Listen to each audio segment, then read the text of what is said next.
Honorable the President.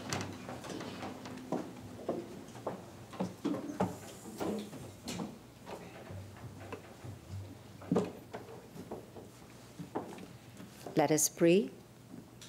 Almighty God, we willingly acknowledge you as the supreme being, most gracious and most merciful.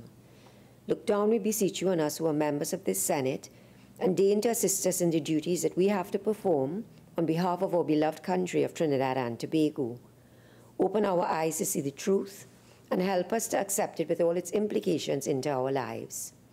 Direct us, O Lord, in our deliberations, so that setting aside private interests, unwholesome prejudices, and personal affections, we may treat all matters set before us with honesty, courage, and conviction. Through all we say and do in this Senate, may we give glory and honor to your holy name, inspire confidence in our fellow citizens, and make a positive contribution to the peace and prosperity of our nation. Amen.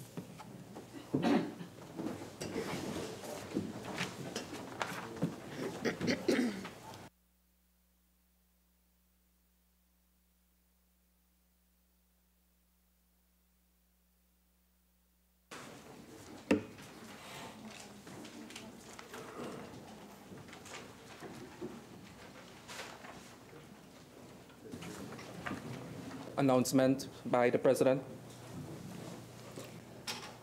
Honourable Senators, I have granted leave of absence to Senator the Honourable Clarence Rambarat and Senator Dr. Maria Dillon Remy, both of whom are out of the country.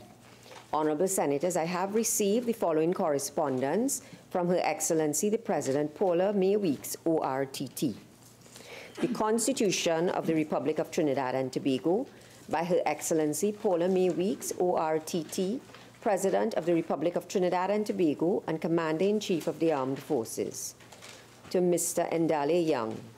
Whereas Senator the Honourable Clarence Rambarat is incapable of performing his duties as a senator by reason of his absence from Trinidad and Tobago, now therefore I, Paula May Weeks, President as aforesaid, acting in accordance with the advice of the Prime Minister, in exercise of the power vested in me by Section 44(1)(a) and Section 44(4)(a) of the Constitution of the Republic of Trinidad and Tobago, do hereby appoint you, Ndale Young, to be temporarily a member of the Senate with effect from the 18th of December 2018 and continuing during the absence from Trinidad and Tobago of the said Senator the Honourable Clarence Rambarat. Given under my hand and the seal of the President of the Republic of Trinidad and Tobago, at the office of the President St. Anne's, this 17th day of December 2018. To Mr. Josh O.W. Drayton.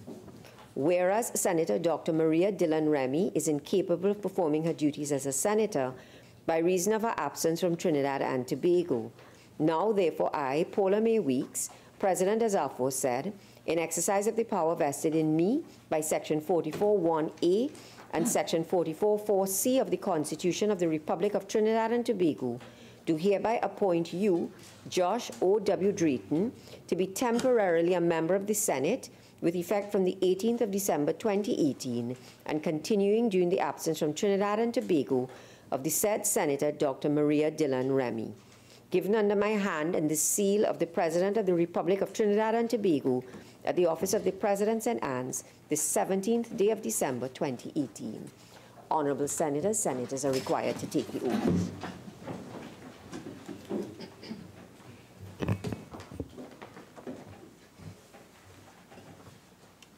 I, Ndale Young, having been appointed a Member of Parliament, do solemnly affirm that I will bear true faith and allegiance to Trinidad and Tobago, and will uphold the Constitution and the law. I will conscientiously and impartially discharge the responsibilities to the people of Trinidad and Tobago upon which I am about to enter.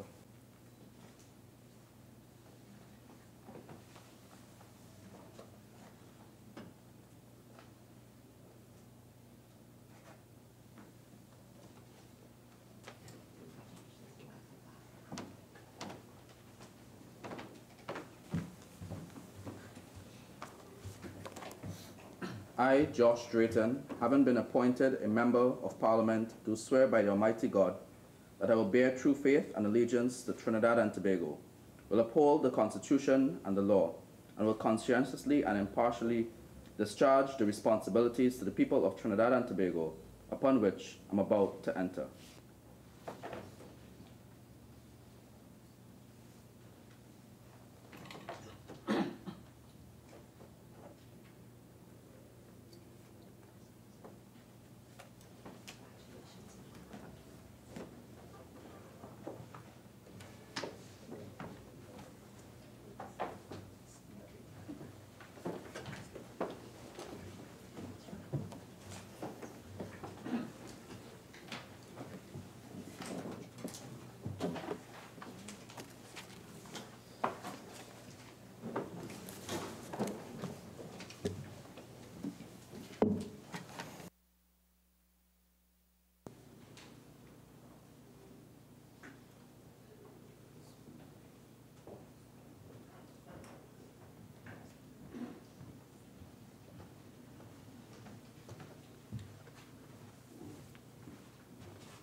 Bills brought from the House of Representatives, the Finance Bill 2018, in the name of the Minister of Finance.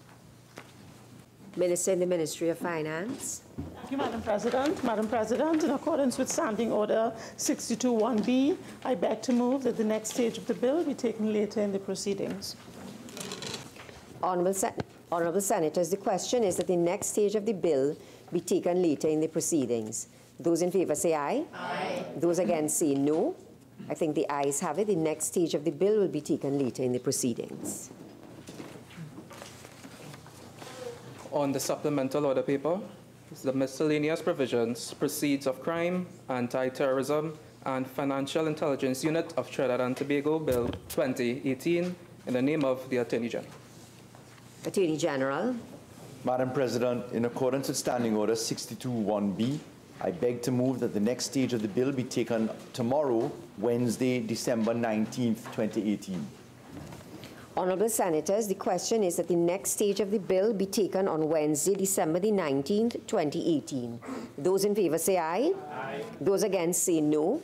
I think the ayes have it. The next stage of the bill will be taken on Wednesday, December the 19th, 2018. Papers. Minister in the Ministry of Finance. Madam President, sorry.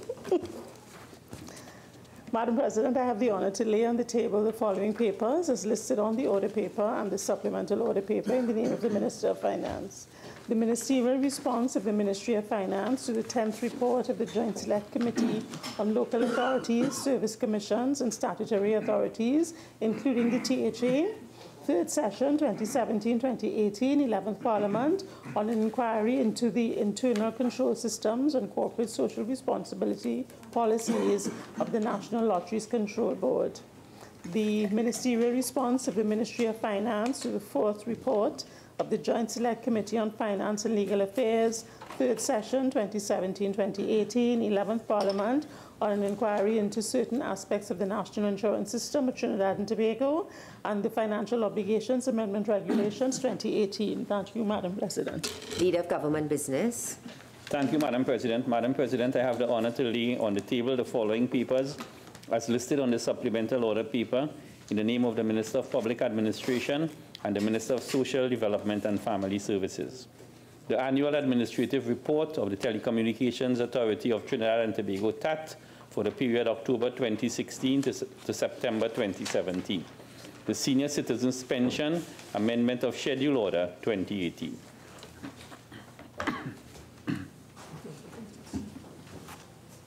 Reports from committees. Senator Obika. Thank you, Madam President. I have the honour to present the following reports as listed on the order paper in my name. The 19th report of the Public Accounts Committee, 4th session, 2018-2019, 11th Parliament, on the examination of the audited financial statements of the Chaguanas Borough Corporation for the financial years 2008 to 2011. The 21st report of the Public Accounts Committee, 4th session, 2018-2019, 11th Parliament on the examination of the audited financial statements of the Chaguaramas Development Authority for the financial years 2008 to 2014. Minister of Trade and Industry. Thank you. Madam President, I have the honor to present the following report as listed on the supplemental order paper in my name. The second report of the Joint Select Committee on Foreign Affairs, 4th session, 2017-2018, 11th Parliament, on an inquiry into regional integration and the strengthening of the CARICOM institution. Thank you. Urgent questions? Senator Mark. Thank you. To the Minister of National Security. Can the Minister inform the Senate what measures are being taken to address the poor quality of food currently being served to members of the Trinidad and Tobago Defense Force? Minister of National Security. Thank you very much, Madam President.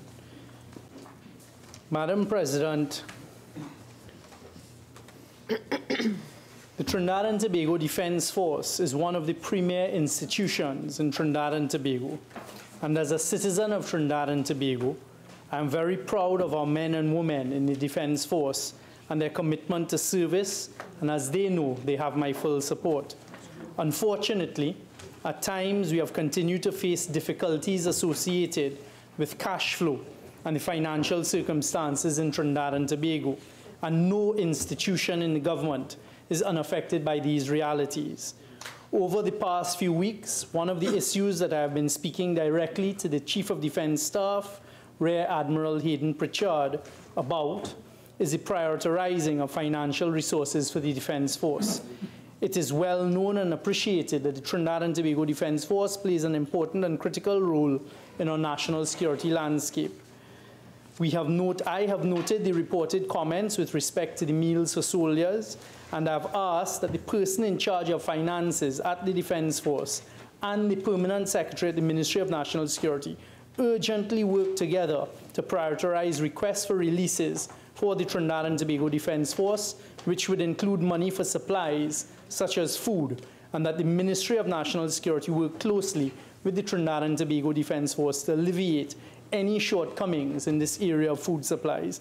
I use this opportunity to thank the men and the women of the Trinidad and Tobago Defense Force for their continued commitment, dedication, and service to Trinidad and Tobago. Thank you, Madam President. Senator Mark.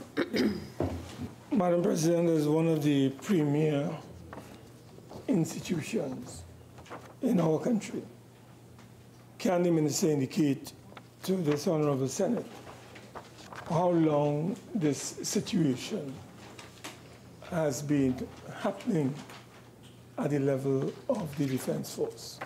Minister of National Security. Madam President, I'm not quite sure what situation it is the Honorable Senator is referring to. The poor quality of food given to members of the Defense Force. Minister. Madam President, I don't think there is a dispute, or we certainly are not accepting that there's a poor quality of food being given to the men and women of the Defense Force. They have not been able to get a certain mix and standard of food that they had become accustomed to, and this is something that is being worked on. I don't know how long this has been proceeding for.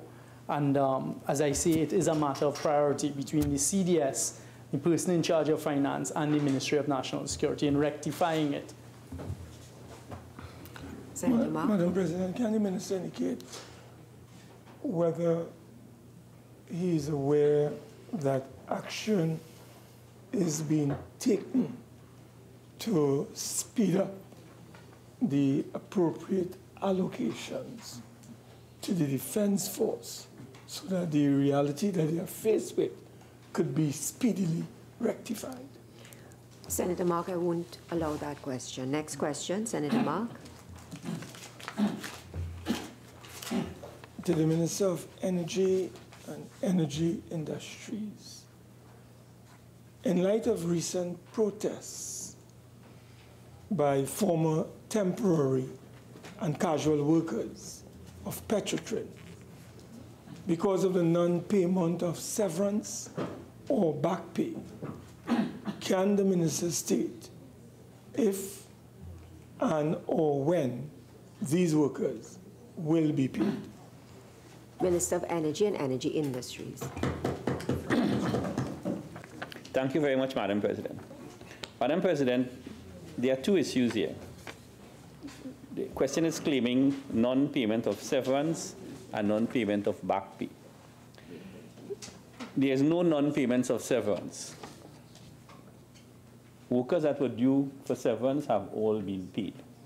These include, out of a total of just over 2,000 temporary employees, 1,060 did qualify for severance, and they have all been paid. The other issue is back pay. The letters that were written to the terminated employees did in fact promise a back pay payment. That back pay arose out of an award granted by the court for 6%, 3/2/1, over the period 2011 to 2014. Because the workers were casual and their hours were inconsistent, it wasn't in a group, so to speak, that you could just press a keyboard button and calculate it. You had to do individual calculations for each worker. I want to give the workers the commitment today that they would all be paid in the shortest order.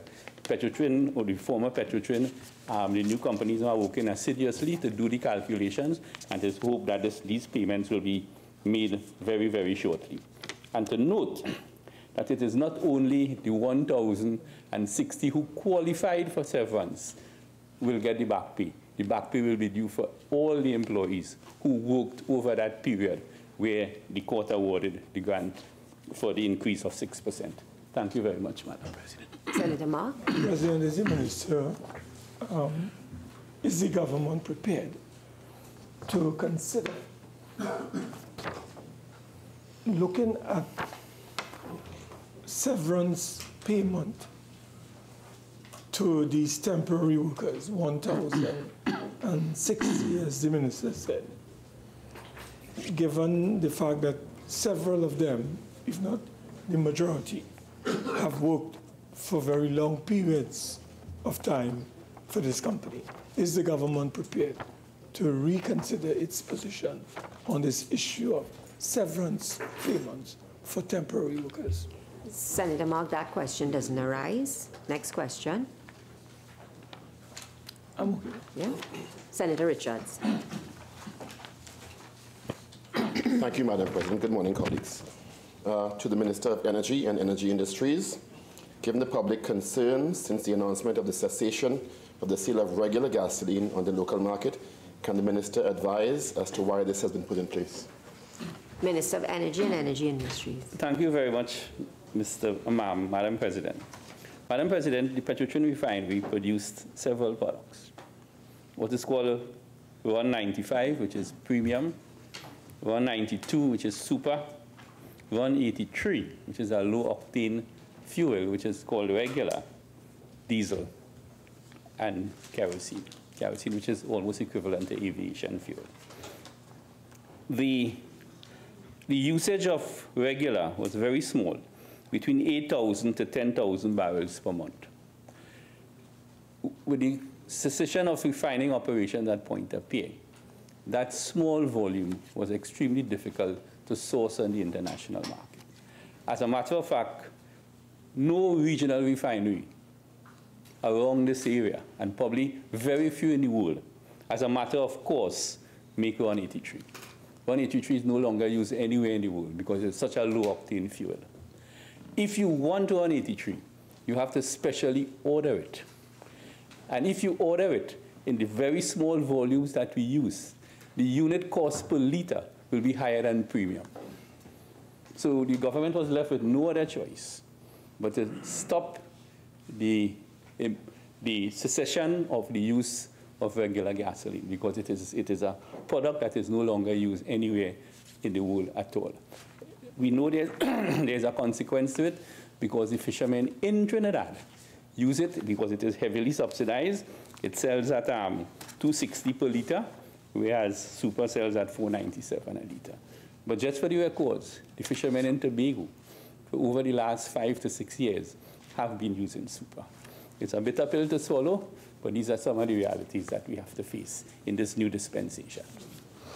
Senator Richards. Thank you, Madam President. Through you. Thank you, Minister, for the response. Can the Minister indicate, you indicated 8,000 users? No, 8,000 barrels per month. Could the Minister indicate, through you, Madam President, how many vehicle users will be impacted by the local market and what the alternatives are, given that their vehicles may have been only designed to use this type of gas, if so? Madam? Honourable Senators, the time for urgent questions has expired. I will just allow the Minister to answer that supplementary question. Thank you, Madam President. For the records, no vehicle supposed to use regular. What has happened is that because the regular is so much cheaper than the super, since the super increased last year, certain vehicle owners are taking the chance to use regular. They may feel it has no short-term impact on the engine, but ultimately it will start to affect the engine in a negative way. The regular gasoline was solely for the purpose for fishermen with single-stroke or double-stroke engine, as it is called. And as a matter of fact, this last rush on regular was not because of fishermen, you know. It was because of vehicle owners who were mixing the super and the regular to cut costs. That's their right, but the regular will no longer be on the market.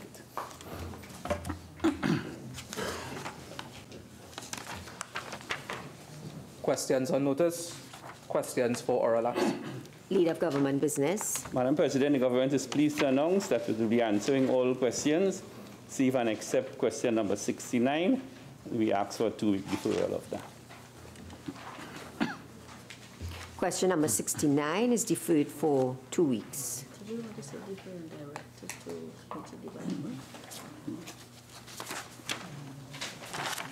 Senator Ramdeen. President. Madam President, question number 16 to the Minister of National Security. Minister of National Security. Thank you very much, Madam President. Madam President, there are currently 135 detainees at the Immigration Detention Center pending repatriation as at the 7th of December, 2018.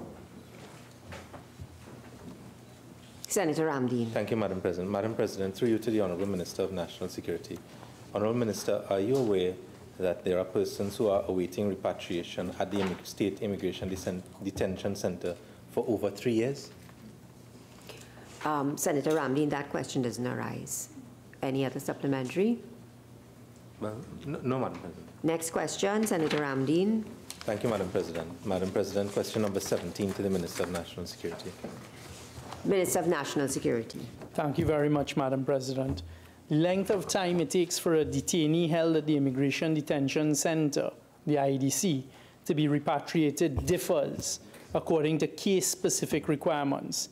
The ideal length of time for the entire processing of a detainee is approximately 2 to 3 weeks. However, due to various challenges experienced at the IDC, the length of time a detainee is incarcerated there increases significantly. Some of these challenges are as follows. No valid travel documents tendered upon detention of the detainee, which impedes the time to verify the nationality of the person. Obtaining a travel document from an embassy, consulate, or diplomatic mission for the detainee. The length of time it takes for the embassy, consulate, or diplomatic mission to verify their nationality. Verification of asylum seeker claim with the UNHCR. Expressions of interest by a detainee to apply as an asylum seeker with the UNHCR. Pending and outstanding police investigations. Pending matters before our nation's courts. The length of time to source funds by friends or relatives to purchase tickets, the unavailability of funds to purchase a ticket for their repatriation, the unavailability of airline tickets or routes for their repatriation, obtaining permission by other jurisdictions to allow detainees to pass through their borders en route to their homeland, determining other routes to repatriate the detainees to their homeland, applying for a visa on behalf of the detainees and escorts if required, and the detainees' unwillingness to return to their homeland. Honourable Minister of National Security, having regard to all of those reasons that have been advanced with respect to the time it takes for repatriation, what steps has the Ministry of National Security and/or the Immigration Department in particular taken to resolve these issues to allow persons to be repatriated at a quicker time to the time that they are detained there at present? Minister. Thank you very much, Madam President. One of the things that is being done is direct conversations with the embassies, the consulates, the diplomatic missions for groups of some of the persons who are held at the IDC, for example, with the Venezuelans.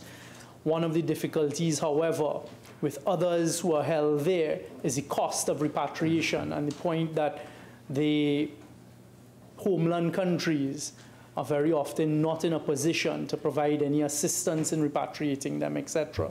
So it's really trying to have direct conversation or make contact, if they give us the information, with family members, etc., who may be able to assist in their repatriation. Senator Ramley. Thank you, Madam President. I appreciate the answer given by the Honourable Minister. Honourable Minister, as you would well be aware, one of the things that arises out of the continued detention of these persons is that those persons who are detained for a longer period of time than is required for their repatriation can then bring proceedings against the state for their detention pending repatriation, and that liability would then rest with the government. What are the steps that are being taken by the Ministry of National Security and/or the Immigration Department to treat with each individual case and determine whether those persons can be released on a supervisory order so that they are not allowed, but the state is prevented from incurring that kind of liability? Minister of National Security. Thank you.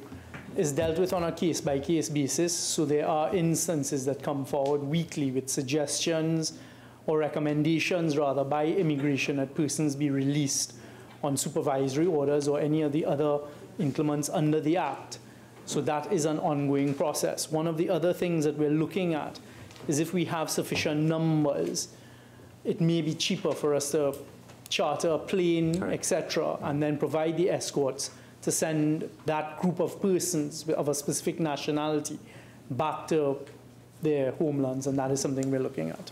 Senator Ramley. Thank you, Madam President. And finally, Minister, having regard to what is reported as the increase in the number of persons at the IDC, has the Ministry of National Security devoted additional resources to the IDC and to the Immigration Department to treat with this issue of detainees at the Immigration Detention Center? That question doesn't arise, Senator Ramley. Next question. Thank you, Madam President. Question number 18 to the Minister of National Security. Minister of National Security. Thank you very much, Madam President. Madam President, the amount spent by the government on the maintenance and upkeep of the Immigration Detention Center and on the upkeep of detainees and payment of staff over the period September 2015 to September 2018 is $46,883,068.07. Senator Ramley. Thank you, Madam President. Honourable Minister, having regard to the answers given to your question 17, has there been, 18. and 18 conjointly, has there been any analysis by the Ministry of National Security to determine whether it would be more cost efficient to spend that money on the repatriation of those persons detained there instead of continuing to detain them there and incur these costs that the state has to pay on a yearly basis? Minister of National Security. Madam President, that is exactly what I was alluding to with my last answer to the supplemental to question 17. The answer is yes, so that is one of the justifications for us chartering aircraft, if we reach to that point, to repatriate. But it is not as simple as that. As I had said, I believe in the answer to question 17, there are a number of difficulties, for example, flying over different routes, etc., and where there's no direct line. But yes, there is a cost-benefit analysis that is being undertaken. Next question, Senator Mark. Question number 24. to the Attorney General. Attorney General. Thank you, Madam President. Madam President, it's anticipated that the legislation to address the issue of the decriminalization of marijuana should be certainly laid and dealt with in this House in the period of the first half of 2019. We've already begun consultation with the stakeholders in society, and upon having their feedback, we intend to hold public events to encourage a wider form of consultation on an issue which has been around in our society for quite a long time. Senator Mark. Madam President, can the Attorney General identify thus far the stakeholders that he has held consultation with? Sure. Attorney General. Madam President, we've written to about 100 entities, and we've received umpteen replies. So I couldn't do justice to all of the stakeholders, but they've included a very broad cross-section. We've written literally to the Medical Association, to the Law Association, to special interest groups. Interest groups have approached us. Private citizens have approached us. Having announced as a government our intention to treat with this issue, apart from writing to people, we've had many people come to us for the point, which is why we intend to collate the information, address it in a public consultation across Trinidad and Tobago so that we have the widest form of understanding of this particular topic. So I regret I couldn't give the specific names immediately. Senator Mark. Would the Honourable Attorney General be prepared to provide us in writing the names of those stakeholders that you have consulted with or written to thus far? Attorney General. Madam President, I'm in a sort of a yes and no scenario. This is an ongoing process, and it will become public in a very short space of time when we literally go to the public domain, exactly as we did with child marriage, which was a very contentious issue for our society, and in particular for the opposition who didn't want to support its abolition.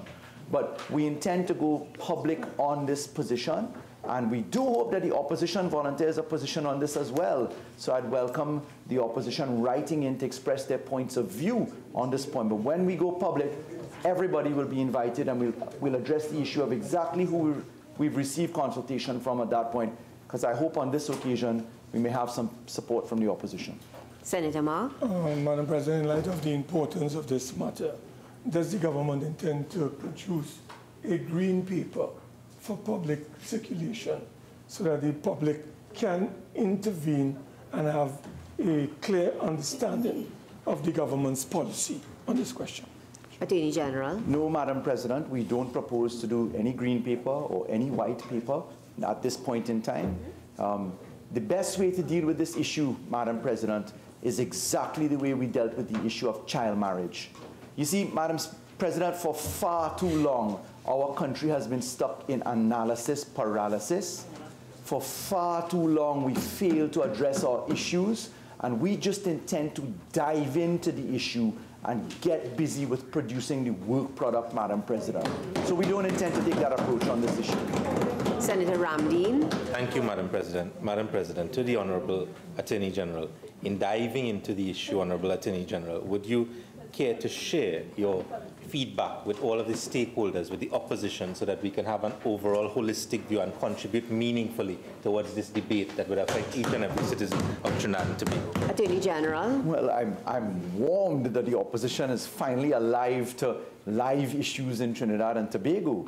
And we certainly do intend to produce our work in the public domain. Because what we don't trust, Madam President, most respectfully, is the views of the opposition in delaying and stymieing work product. So what we intend to do is to go to the public domain, exactly as we did in our prison consultation, our child marriage consultation, and several of our other issues, and get the voices of the people in open forum, with open microphones, with open communication, and we'll report to the people of Trinidad and Tobago, Madam President.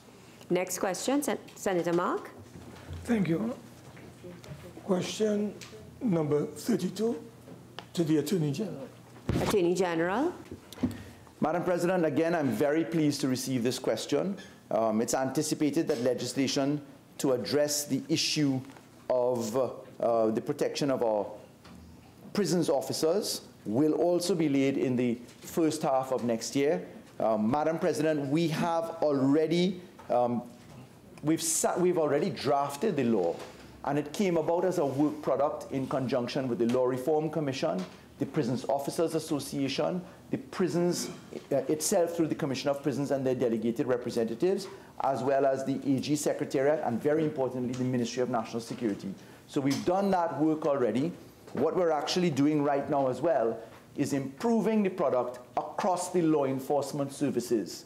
So whilst we've crafted what looks like a very good product supported by the stakeholders in the prisons officers environment, the protection across police, customs, immigration, etc., that is now a wider product that we're just tuning into now with those stakeholders. We expect in all of the circumstances, therefore, to be in the Parliament in early 2019. Okay. Next question, Senator Mark. Question number 33 to the Minister of Public Utilities. Minister of Public Utilities.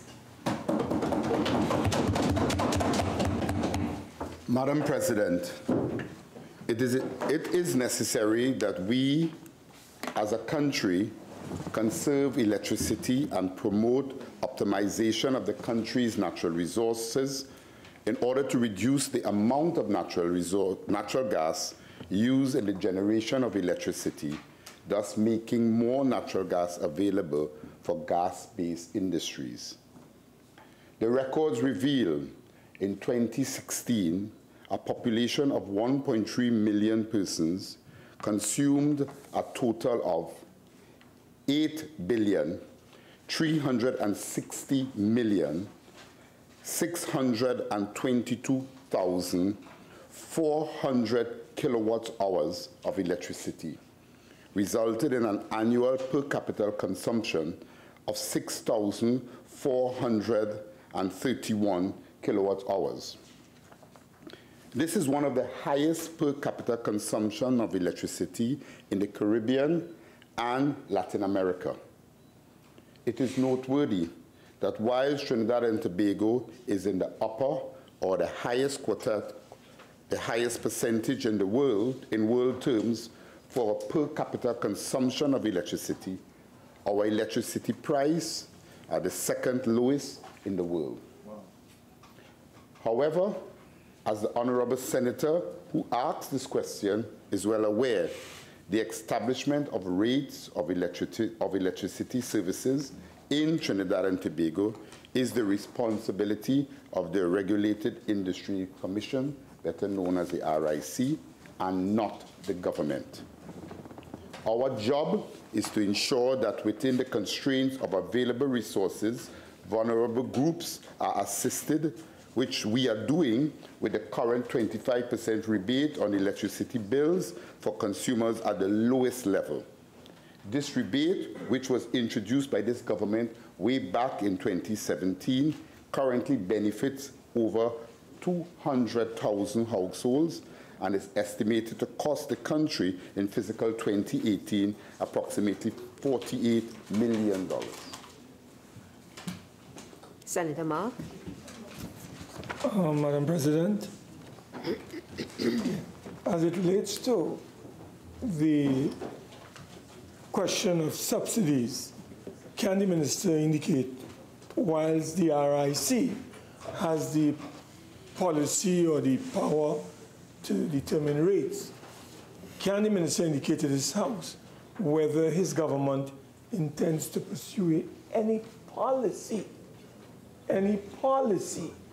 aimed at reducing the level of subsidy on electricity in Trinidad and Tobago, whether the government, not the RIC, the government. Senator Mark, that is actually the question that you posed and an answer was furnished. So perhaps you can ask another supplementary question, please. Well, Madam President, I'm just asking the Honourable Minister whether, in light of the huge kilowatt hours identified and the low per capita consumption of electricity, which is, I understand from what you said, is the highest in the Caribbean. It tells me that the government is thinking about going a particular route. And that is why, Madam President, I am asking the Honourable Minister whether there is any intention on the part of the government to address this issue in the future. In other words, how can we reduce? Senator Mark, let me just see. You're repeating the question that was posed and answered by the minister. The minister has given a response, and you can now choose to ask questions based on the response, but not the same question that was posed. So you're on to your third question now, supplementary. Well, Madam President, can I ask through you? Yes. How does the government intend to conserve natural gas, which is being utilized to generate electricity, so that, for instance, more can be made available for export purposes? Senator Mark. Senator Mark, that question does not arise. Next question, Senator Mark. Madam President, question number 34 to the Minister of National Security. Minister of National Security. Thank you very much, Madam President. Madam President, the government, and in particular the Ministry of National Security, has noted with concern the criminal activities which targeted places of worship. As Minister of National Security, I raise the issue with the Trinidad and Tobago Police Service. The Commissioner of Police has indicated that in an effort to curtail further incidents, he has instructed all divisional commanders in the 9 police divisions of the Trinidad and Tobago Police Service to ensure that particular attention be given to these places of worship on a daily basis. In these circumstances, all mobile patrols now factor in places of worship as locations of high priority for special attention.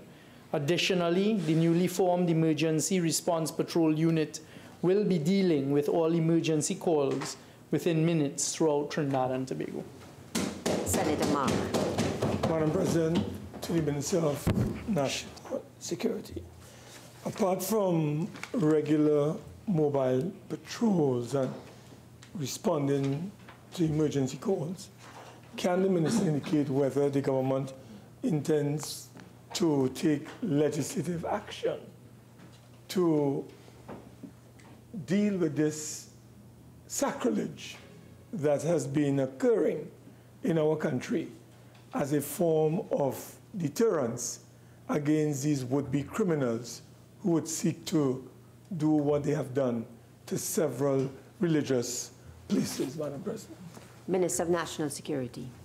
Thank you very much, Madam President. Madam President, what Senator Mark has suggested seems to be quite innovative, and it is something that I can discuss with the Attorney General. Next question, Senator Obika.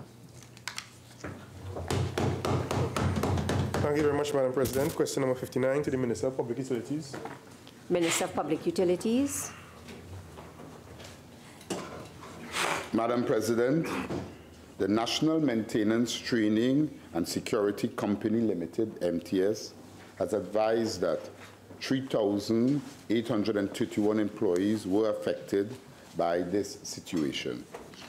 MTS does not receive a subvention from government.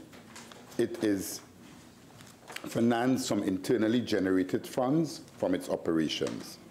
The situation resulted in a delay in submitting remittances had developed as a result of the lack of timely payment by its clients. MTS has advised that the matter has since been resolved, and as at the 31st of October 2018, all salary reductions on behalf of employees have been remitted to the respective financial and related institutions. Senator Obika. Thank you very much, Madam President. Given the statement that the Minister said the issue has been resolved, has there been any actions taken by these MTS workers for non-payment of their remittances? Minister. Madam President, the matter didn't arise. There was no need for any. The matter has been resolved. There was no additional impact as a result of it not being paid, and the time frame was fairly short, and all matters related to it, there was no fallout as a result of the timeliness in the payment. Senator Obika. Thank you very much, Madam President. Could the Honourable Minister indicate some of these entities that, the largest entities that are owing or that owed MTS that caused the problem? Minister. The institutions that owe MTS, or the largest institution that owe MTS, is the Ministry of Education, which is NTS' largest client. Senator Obika. The last question, Madam President.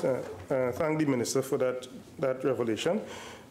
Given that the situation was resolved from internal funds from MTS, could the Honourable Minister indicate if now the Ministry of Education is paying MTS in a timely manner? That doesn't arise. That question doesn't arise, Senator Obika. Next question, Senator Obika. Thank you very much, Madam President. Question number 70 to the Minister of Education. Could I state something? I sent a note to the Clerk of the Senate that the question wording was not, it doesn't honor the initial phrasing of it. And it basically just say that there's 1 sixth form secondary school in Point Fortin. Just that addendum to the question.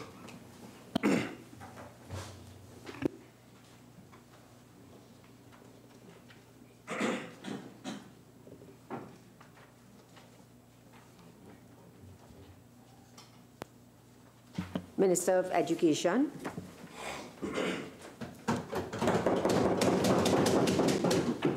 Thank you very much, Madam President. Madam President, Point Fortin East Secondary School is currently the only school in the borough of Point Fortin which offers subjects at the Caribbean Advanced Proficiency Examination, CAPE. This school offers students a range of 16 CAPE subjects, with each subject having a capacity of 15 students. However, the average enrollment per subject is 8 students. Madam President, this indicates that there is no shortage of spaces for students who applied for sixth form at the borough of Point Fortin. Further, Madam President, only 6 students were not accepted into the CAPE program. These students did not meet the minimum qualifying standards based on the Ministry of Education's criteria on the admission to sixth form in public schools. If there is an increase in demand for sixth form spaces in the borough of Point Fortin, the Ministry of Education will make alternative arrangements with existing secondary schools in the environs to accommodate these students. Thank you. Senator Obika. Thank you very much, Madam President. Can I confirm from the Honourable Minister that there are no immediate plans on the part of the government to institute another sixth form? Minister. Madam President, there is no immediate plan simply because we don't have the students to fill the schools. Simple as that. Senator Obika. I want to ask if the Honourable Minister, in his esteemed position, has considered that some persons may just wish an alternative choice to Point Fortin East Secondary, if that has been a consideration. Senator Obika. Because there are persons who study in San Fernando for A-levels. Senator Obika, do you have another supplementary question? No, thanks. Senator Mark. Madam President, in the appendix, I have question number 49, which was due since the 30th of 11. Senator Mark, therefore. I am suggesting that if the Minister could give an explanation. If not, I'll be asking the Honourable President to invoke Standing Order 27, sub 16. Standing Order 27, sub 16 is invoked in respect of, will be invoked in respect of question number 49.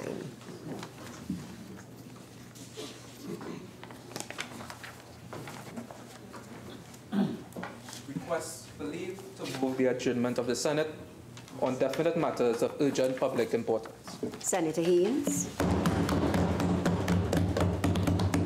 I hereby secure leave to move the adjournment of the Senate today under Standing Order 16 to discuss an urgent matter of definite public importance, namely the failure to pay the outstanding back pay to terminated temporary workers of Petrotrin.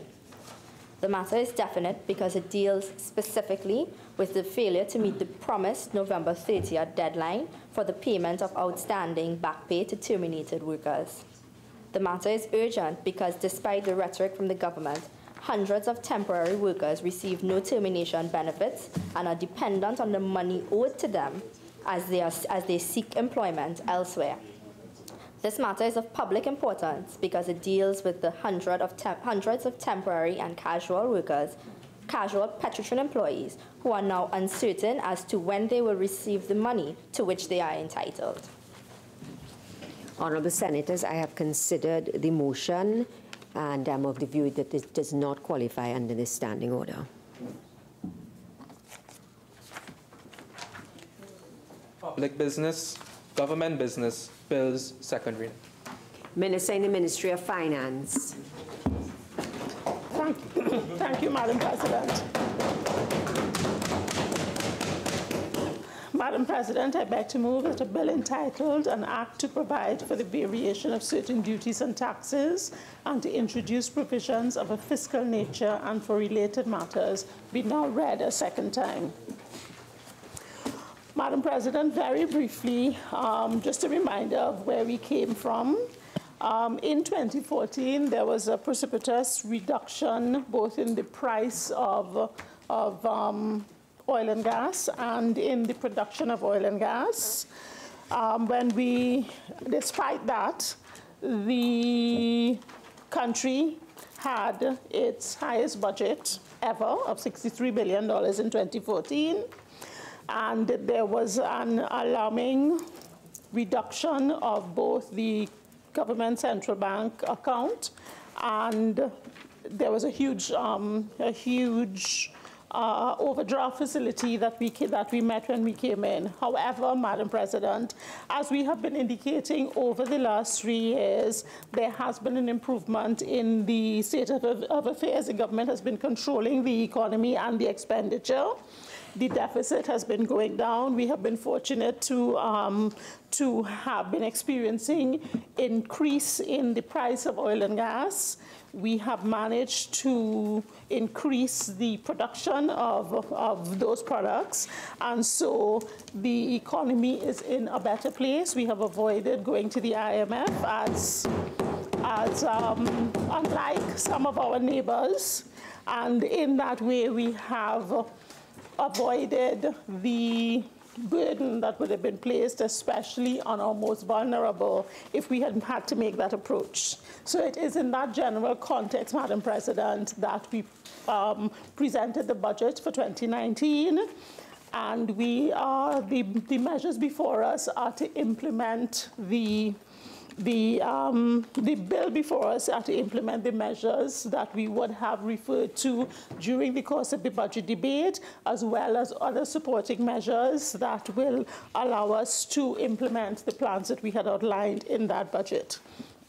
So, with that background, Madam President, I will delve directly into the bill. And because of the nature of the bill, I will not deal with the provisions sequentially, but I will deal with them by subject matter. So we have the clause 1, which is the short title of the bill, called the Finance Bill of 2018. The first major provision in that bill, Madam President, is a payment of minimum pensions to public officers. Madam President, as you will recall, we had acknowledged in the budget debate that thousands of public officers retire every year and are unable to receive their pensions for quite lengthy periods after their age of retirement. Some have been waiting 2 years plus to receive their pension, and many of them are either forced to go back to work or are in dire straits because of that. We had undertaken at that time to provide these public servants with a minimum pension pending the regularization of their pension arrangements, and this is what we're seeking to do with these amendments. So that the clauses and the clauses that are being introduced are as follows. Clause 2 seeks to amend the Retiring Allowances Legislative Services Act, Chapter 203. Clause 6 amends the Judges' Salaries and Pensions Act, Chapter 602. Clause 8 amends the Prison Service Act, Chapter 1302. Clause 10 seeks to amend the Retiring Allowances Diplomatic Services Act, Chapter 1704. Clause 14 amends the Pension Act, Chapter 2352. Clause 14 amends the Widows and Orphans Pensions Act. Clause 16 amends the Municipal Corporations Pension Act. Clause 20 seeks to amend the Fire Services Act, Chapter 3550. Clause 21 seeks to amend the Teachers' Pensions Act, Chapter 3902. And Clause 22 seeks to amend the Assisted Secondary Schools Teachers' Pensions Act, Chapter 3903. All of these provisions are seeking to achieve the identical result, which is to provide retiring public servants affected under these various acts with their minimum pension as soon as they retire, while they wait on their formal pension arrangements to be regularized. The amendments will allow those public servants to receive an amount of $3,500 a month starting immediately upon their retirement. The persons who will benefit from these provisions are persons who have proceeded on compulsory retirement, are entitled to pensions under the various bits of legislation, and have a minimum of 10 years service. So these are the people who will benefit. This measure is intended to be temporary in nature because what we have commenced is an exercise that will update the records of all public servants in all ministries and keep them updated. We have already started that. The Ministry of Public Admin has done a very good job in setting the stage, and communication has been issued to all ministries to follow that template to ensure that we get out of this situation as quickly as possible.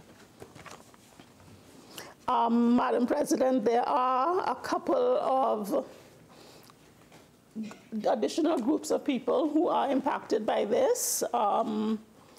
The defense, persons who fall under the defense pensions, terminal and other grants regulations, and the police service regulations. We will have to amend those regulations to allow them to benefit, but we will do that subsequently. Senior citizens pension. Madam President, though not forming part of this bill, we just want to mention that we had undertaken during the budget to increase the eligibility for senior citizens pension from $5,000 to $6,000, which will put an additional $1,000 into the pockets of approximately 25,000 elderly people. Madam President, the amendment to the schedule, which is required to effect this, will be done by way of order signed by the Minister of Social Development and Family Services, subject to negative resolution of Parliament. This measure, like the other, will come into effect on January 1, 2019. The disability assistance. Madam President, it is proposed to amend the Public Assistance Act, Chapter 3203, to provide that a child who is under the age of 18 will now obtain an amount of disability assistance of $1,500 per month instead of the public's assistance of $1,200, I believe, which is now payable under the regulations. This requires an amendment to the substantive part of the Act under Section 11A, dealing with the disability assistance to provide for the payment of the disability amount.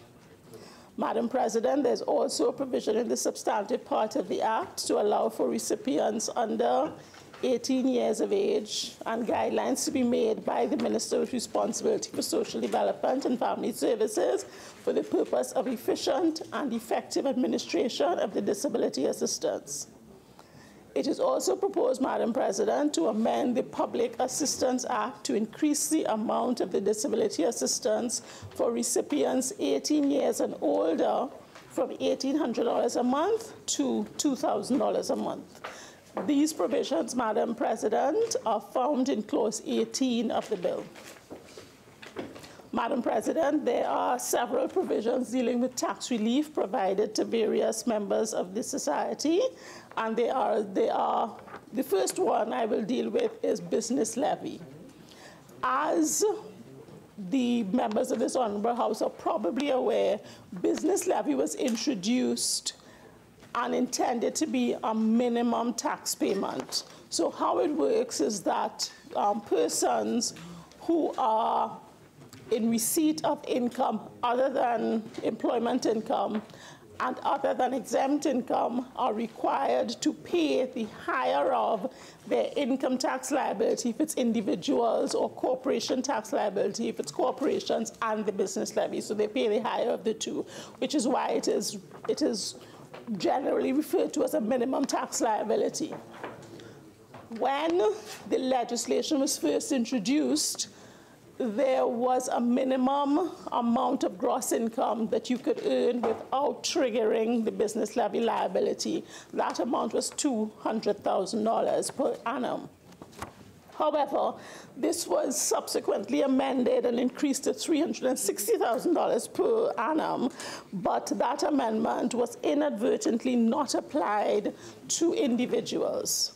The provision that we are introducing in this bill seeks to regularize that and remove the obligation for individuals to pay business levy, to account for business levy, unless their gross receipts for the year exceeds $360,000. The rate of business levy payable at the moment is 0.6% of that the gross receipts. The exemption on severance payment. Madam President, some time ago, it was announced that we would increase the exemption payable on severance payments from $300,000 to $500,000, and this is what this provision is doing. What currently applies is that under the income tax legislation at Section 10, there are 4 categories of payments that qualify for exemption up to a certain level. The typical severance payment, payments received on retirement for ill health, payment received on termination of employment in circumstances where you are not legally entitled to those payments, and retirement severance benefits. These all qualify for relief up to a certain level. The level currently is $300,000, and we are increasing that level to $500,000. So anybody receiving a payment that qualifies under one of those 4 categories will be entitled to receive the first $500,000 on passage of this bill, free of tax, and the rest of it will be subject to tax either at the average rate for the prior year or the person's marginal rate, depending on the nature of the payment. This, Madam President, is the one provision in the legislation that is to have retroactive effect, because the legislation provides that it will come into effect on the 30th of November 2018. All the other provisions are expected to come into effect on the 1st of January 2019. Because it provides a benefit and doesn't impose an obligation, it doesn't require a special majority.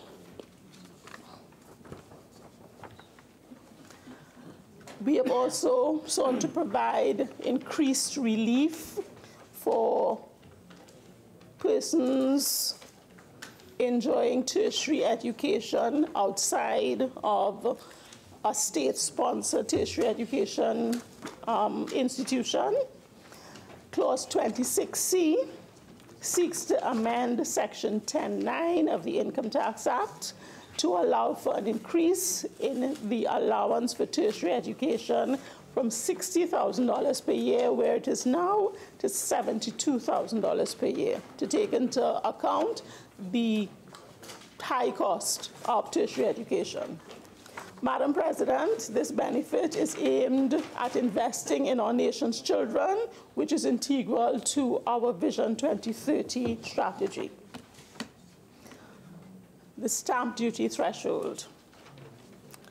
Madam President, we all know that our citizens encounter challenges in seeking to secure homes for themselves. And homes are seen to be a basic human need. So we are trying in various ways to ensure that we can, that our citizens are housed. And this measure, what this measure seeks to do is to provide first-time homeowners with exemption on stamp duty on the purchase of their homes. Stamp duty applies on conveyances of property at rates ranging from 3% to 7.5%, and it can be burdensome, especially to our younger members of society who are now trying to get their first homes. So what we have done is what we're seeking to do is to increase the exemption from stamp duty on houses that are valued at no more than $1.5 million. So if you're buying a house that is up to that amount, you will pay no stamp duty on that acquisition. And hopefully it will allow more of our citizens to be able to afford their own houses and encourage more activity in that area. Madam President, it is expected that this measure will save homeowners up to $24,000 in stamp duty and will benefit up to 1,000 families a year. To supplement this measure, we are also seeking to provide exemption from stamp duty on mortgages taken to finance the acquisition of such houses. So if the house is valued at no more than 1.5, you will not pay stamp duty on the conveyance and you will not pay stamp duty on the mortgage. Tax, those, Madam President, encompass the range of reliefs that we are providing under this bill. We have a couple of measures that deal with seeking to improve tax compliance, and they are as follows. The Registration of Clubs Act will be amended in Section 23(8)(b) by increasing the rate of interest for late payment from 15% to 20% per annum. This is one, to harmonize the interest rates charged by the Board of Inland Revenue, because on every other tax it deals with, the interest rate that currently applies is 20%, and hopefully it will also act as a deterrent to people who try to borrow money from the government through non-payment of their tax obligations. The Income Tax Act, Madam President, is also being amended in Clause 26D and E of the bill, by which is seeking to increase existing fines and penalties contained in the Act that are regarded as inadequate as deterrents. Madam President, Section 98(2)(b) will be amended to increase the fine applicable from $3,000 to $10,000, and the offense which this impacts is either failure to file a TD1 form or filing a TD1 form that is inaccurate. And just for the edification of members of the House and the public who is listening, a TD1 form is a form that is required to be filed by every employee working in Trinidad and Tobago every year. You may be aware that the Income Tax Act was changed several years ago to relieve employees of the obligation to file income tax return forms, tax returns, if their only source of income was employment income. The reason for this was to free up the tax system from all of these wash-up tax return forms in circumstances where an employer is required to withhold all the tax due by an employee on his employment income. The only way that works is if the employer is correctly advised of what the employee is entitled to in terms of deductions and allowances. And the Board of Inland Revenue is of the view, and we are supportive of that view, that we need to incentivize employees to ensure that they provide accurate TD1 forms so that that system works properly and that we can continue to allow income tax returns to stay out of the system and prevent it from clogging it up. So this is why they have asked, and the Minister of Finance has agreed, to seek to increase the penalty applicable from $3,000 to $10,000. Section 119 of the Income Tax Act is being amended to increase the fine for offenses in respect of fraud from $50,000 to $250,000, which is more consistent with the fines that we have been introducing in legislation that has recently come before this House. And these offenses, as I indicated, have to do with fraud in respect of income tax in particular. Madam President, we have several non-tax compliance measures, and I will list them. The first I will deal with is penalties under the Litter Act. Clause 17 of the bill seeks to amend the Litter Act, Chapter 3052, to increase the penalties by 100% effective January 1, 2019, to support the protection of the environment.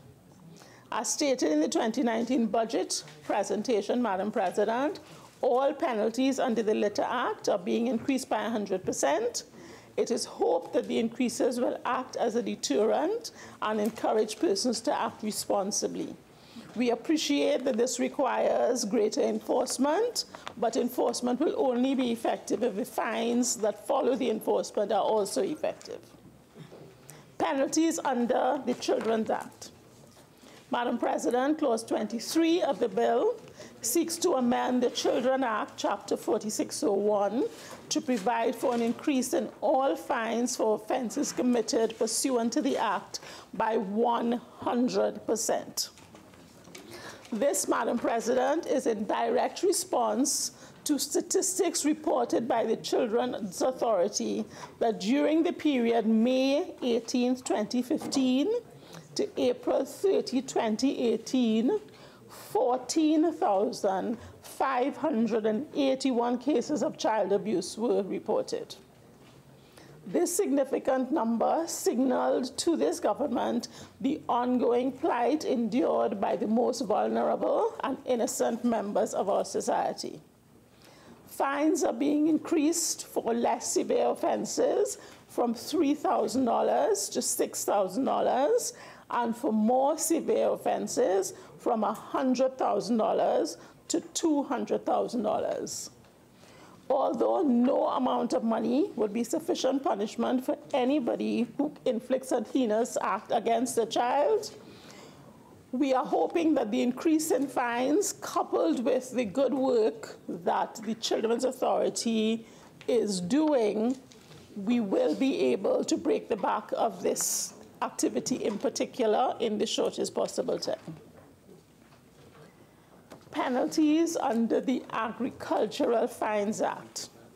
Madam President, Clause 24 will amend the Agricultural Fines Act, Chapter 6302, by increasing the fine imposed on persons found guilty of offenses under the Act on summary conviction from $1,500 to $2,000. It is envisaged that this $20,000, sorry. It is envisaged that this increase will deter citizens from doing acts that lead or contribute to bush and forest fires and from other destructive behavior giving rise to these offenses. As we all appreciate, bushfires would be one of the things that destroys our forests and increases the risk of flood, and we need to move away from that. We need to increase the deterrence that will apply in respect of those offenses, and again, enforce the offenses that are in the legislation. Credit exposure limits. Madam President, amendments to the Financial Institutions Act, Chapter 7909, and the Insurance Act, Number 4 of 2018, found at clauses 28 and 29 of the bill, are aimed at increasing the credit exposure limits of licensed financial institutions and insurance companies. The amendment will allow the financial institutions and insurers to incur credit exposure in the form of an investment bond in an aggregate amount of up to 50% of its capital base. The amendments are linked to concerns expressed by certain financial institutions and insurance companies at the time that the NIF was on offer. Concerns were raised then that while the intended level of participation of those companies is permissible under the current Insurance Act, with the proclamation of the intended proclamation of the new Insurance Act, those companies would have been exposed.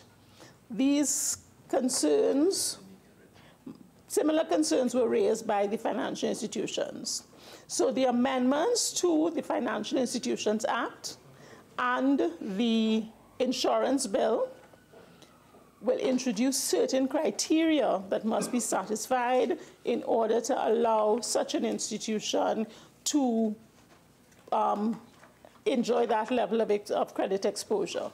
The criteria are that the bond must be fully funded, that the bond must be denominated in Trinidad and Tobago dollars, it must have an investment grade rating from a credit rating agency approved by the central bank, and it must be issued by a company incorporated in Trinidad and Tobago, wholly owned and controlled by Corporation Sole. In no other circumstances will these companies be allowed to bear that kind of credit risk. Madam President, consequential amendments are required for other sections in the two pieces of legislation in order to provide for consistency in the acts, and these amendments are also found in clauses 28 and 29 of the bill. Other matters. Madam President, I now turn to other matters that were not expressed in the 2019 budget statement, but have become necessary since its reading. These are not tax in nature, and further particulars will be provided by my colleagues, in particular the Attorney General, during the course of this debate. The Municipal Corporations Act, Chapter 2504. Madam President, Clause 15 of the bill seeks to amend the Municipal Corporations Act to permit the Council to deposit into and withdraw from the Mayor's Fund such monies, fees, charges collected by the corporation as the Minister with responsibility for finance may authorize. Madam President, what currently happens is that the municipalities in the various corporations collect funds such as fines, traffic tickets, and so on, but are unable to withdraw those funds and use them except for very limited circumstances, mainly to do with buildings and roads. But while they sit on these funds, their burgesses and the municipalities have significant needs in other areas. So what we are seeking to do is allow them to use those funds more holistically for the benefit of their purchases. So this is the intention of the legislation, and it will impact all municipal corporations. The Municipal Corporation Act is further being amended at Section 112(2) to treat with surplus amounts in the corporation fund.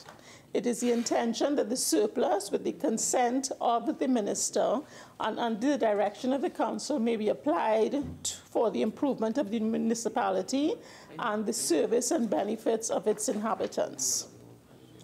So that is where we are with respect to municipal corporation, and this will complement the local legislation reform that is soon to come before Parliament.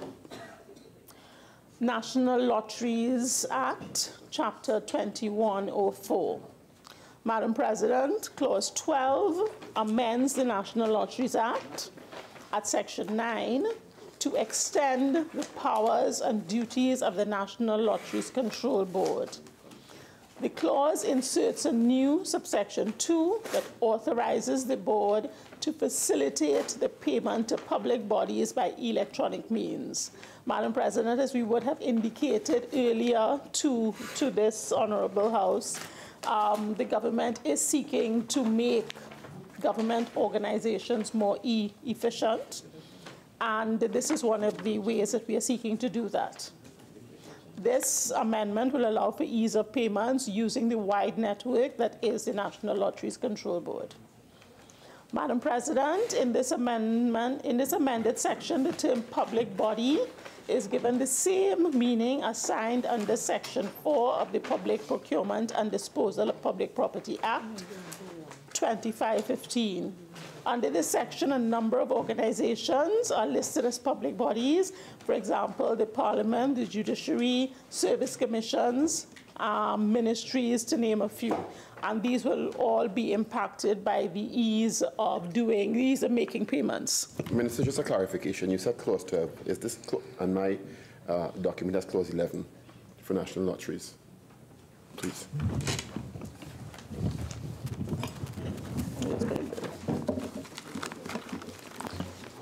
Minister, if I may assist. Yes. The bill that was sent out by the Parliament, which has the amendments made in the other place, is what that is what Senator Richards is referring to. So your numbering is a little off. Yeah, I just checked for that version, and yes, it does refer to Clause 11. Yeah. Thank you, Madam President. Conservation of Wildlife Act, Chapter 6701. Madam President, Clause 25 of the bill amends the Conservation of Wildlife Act, Chapter 6701, by increasing the penalties contained in that act. These amendments seek to maintain the wildlife population and prevent the illegal killing, wounding, capturing, and pursuing of our wildlife. Fines under the Act are being increased in ranges from as low as $100 to $1,500 and as high as $200 to $10,000. The range of increase will depend on the seriousness of the particular offense. And you will remember that this will not impact the more significant fines imposed for the killing of our protected species, such as the scarlet ibis, where the fine is significantly higher, $200,000. And we have arrested persons and charged persons under that amended legislation. I look forward to the imposition of those significant fines. The State Liability and Proceedings Act, Chapter 802. Madam President, this legislation will be amended in Section 27(1) by Clause 7 of the bill. This section presently allows for a person in whose favor the court has made an order, including an order for costs against the state, to apply to the proper officer of the court any time after the expiration of 21 days from the date of the order for the issue of a certificate in the prescribed form containing particulars of the order. Madam President, we are seeking to increase this period from 21 days to 120 days. A person will now have to apply for a certificate any time after the expiration of that extended time. And this will allow for the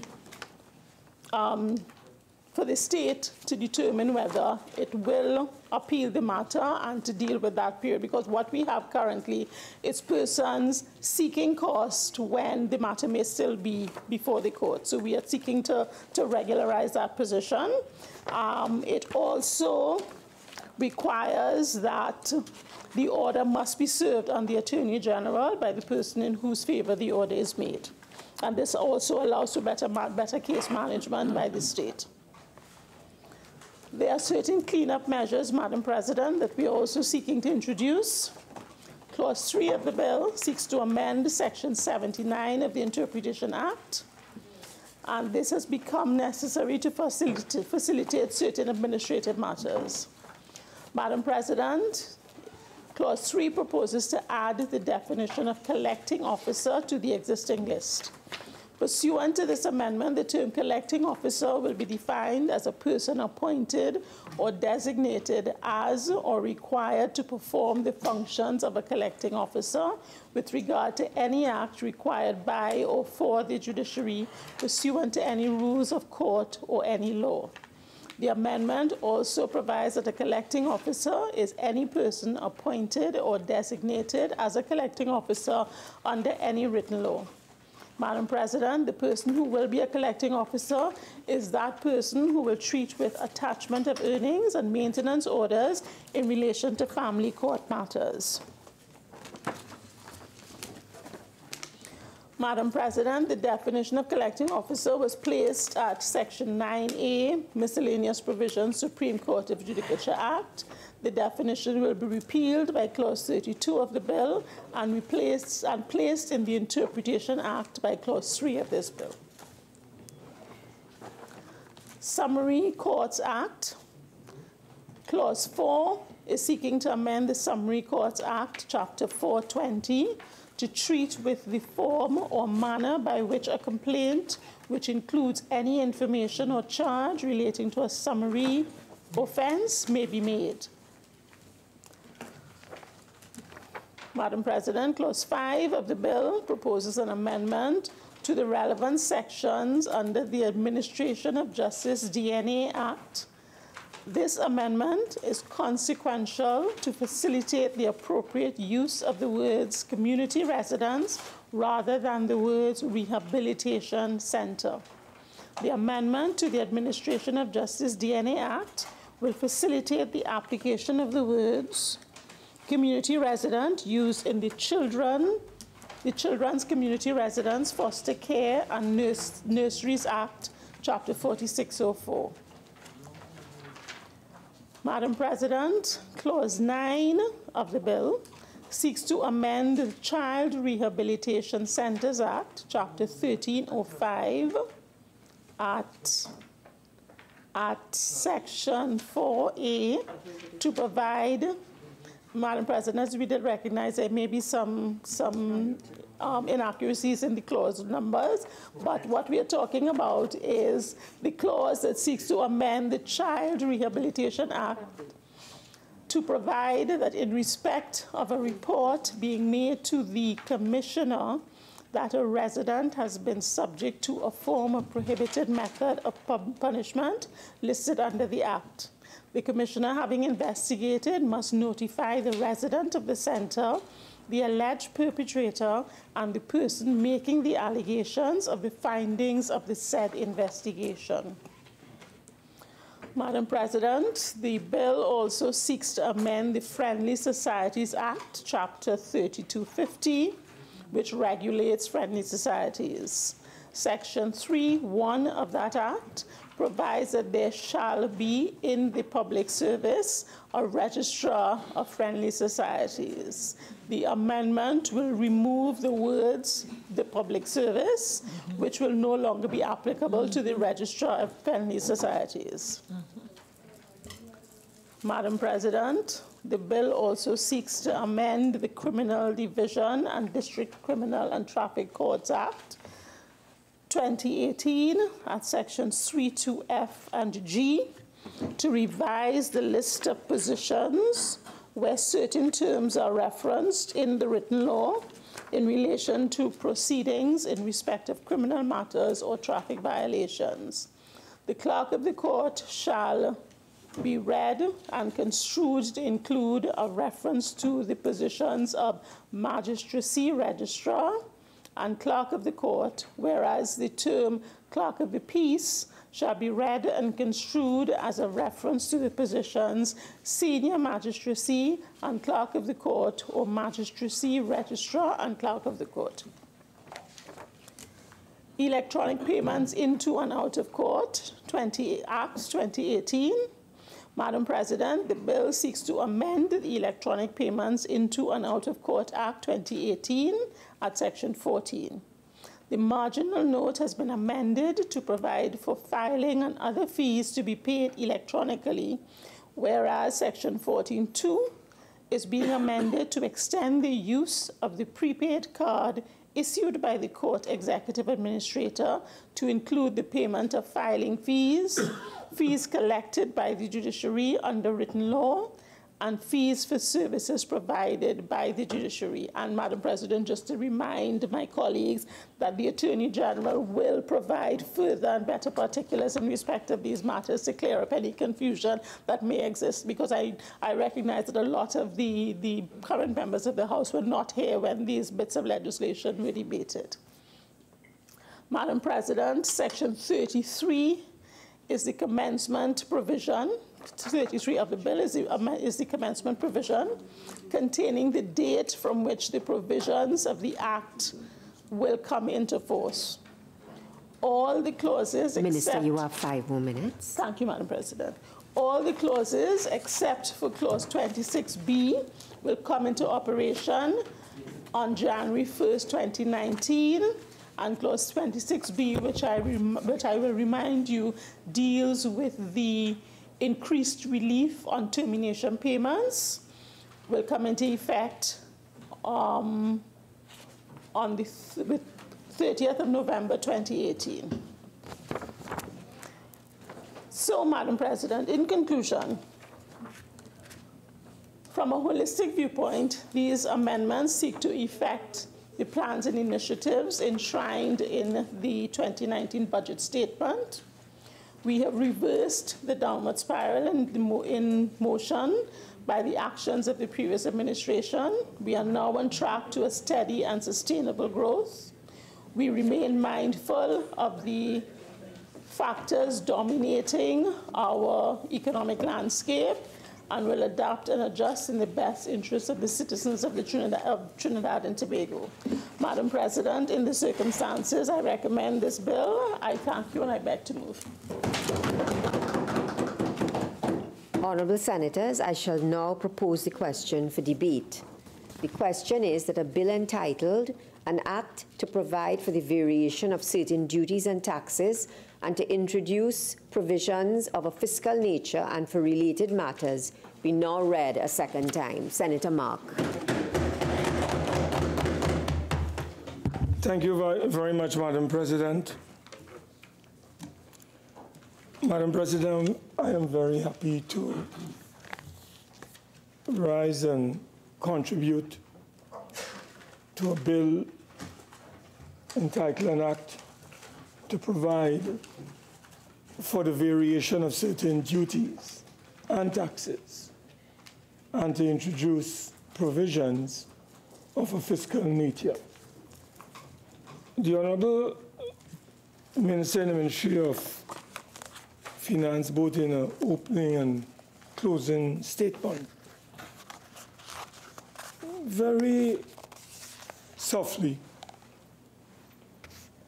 alluded to the kind of improvement that the current administration has generated over the last 3 years and 4 months, and indicating to us, Madam President, that there has been an improvement to the point where we are told that the deficit is going down. We were not informed what deficit was going down, whether it was the budget deficit or the primary balance deficit. We don't know what deficit. What I do know is that both the budget deficit is around at over 4 billion. So we still have a budget deficit after 3 years and 4 months. And we still have a primary deficit, according to IMF figures, of minus 3.1, which is equivalent to close to $5 billion, Madam President.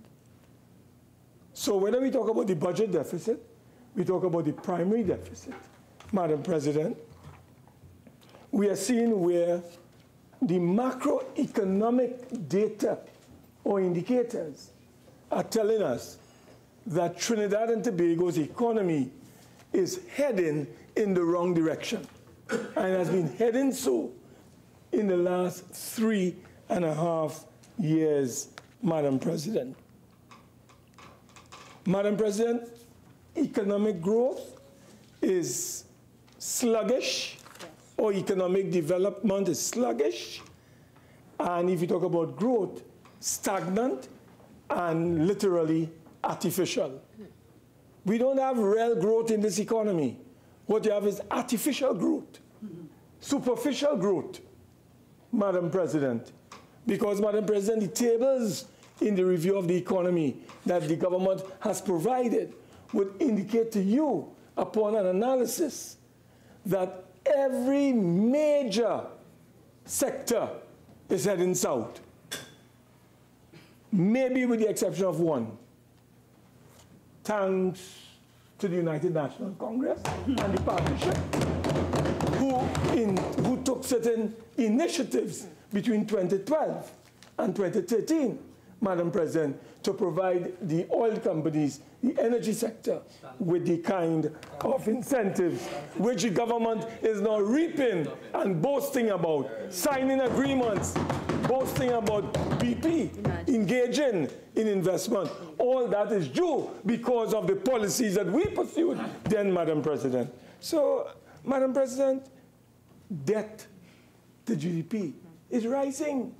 We are now close to 65% of debt to GDP in this country. Madam President, would you believe that under this government, unemployment has skyrocketed? They are now retrenching not in 500 or 100, but in 10,000 people going in. And Madam President, you would have read in the papers today where the chairman, the CEO of WASA, has been sent home because he revealed to workers the diabolical plan of the government to retrench hundreds of workers at WASA. They send the gentleman home. So WASA is next, Madam President. First, it was Petrotrin, 10,000 workers. Then it was, Madam President, TSTT, with over I think close to 500 something workers, Madam President. And we have been told by the newspapers' reports today that the government is heading towards WASA. So WASA is next on the chopping block. Madam President, the last review of the economy given by the monetary report indicates from the central bank, that is, the only area that you could say there's a bright star is the natural gas sector. That's the only area of the economy where you have an increased output. Madam President, would you believe in the last 60 years, crude oil production is at its lowest? No. We are now producing, Madam President, 58,142 barrels of oil per day. It's the lowest since 1952. And I was told, Madam President, in 1952, there was a famous movie headed by a fellow called Gary Cooper. It was called High Noon. High Noon.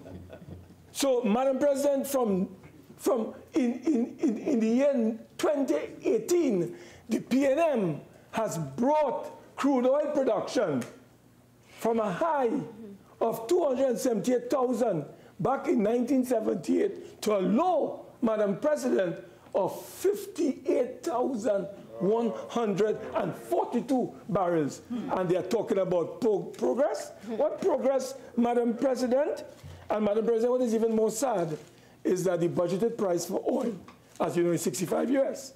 It is now way below that on the international market, between 52 and 55. That is the reality that we are faced with, Madam President.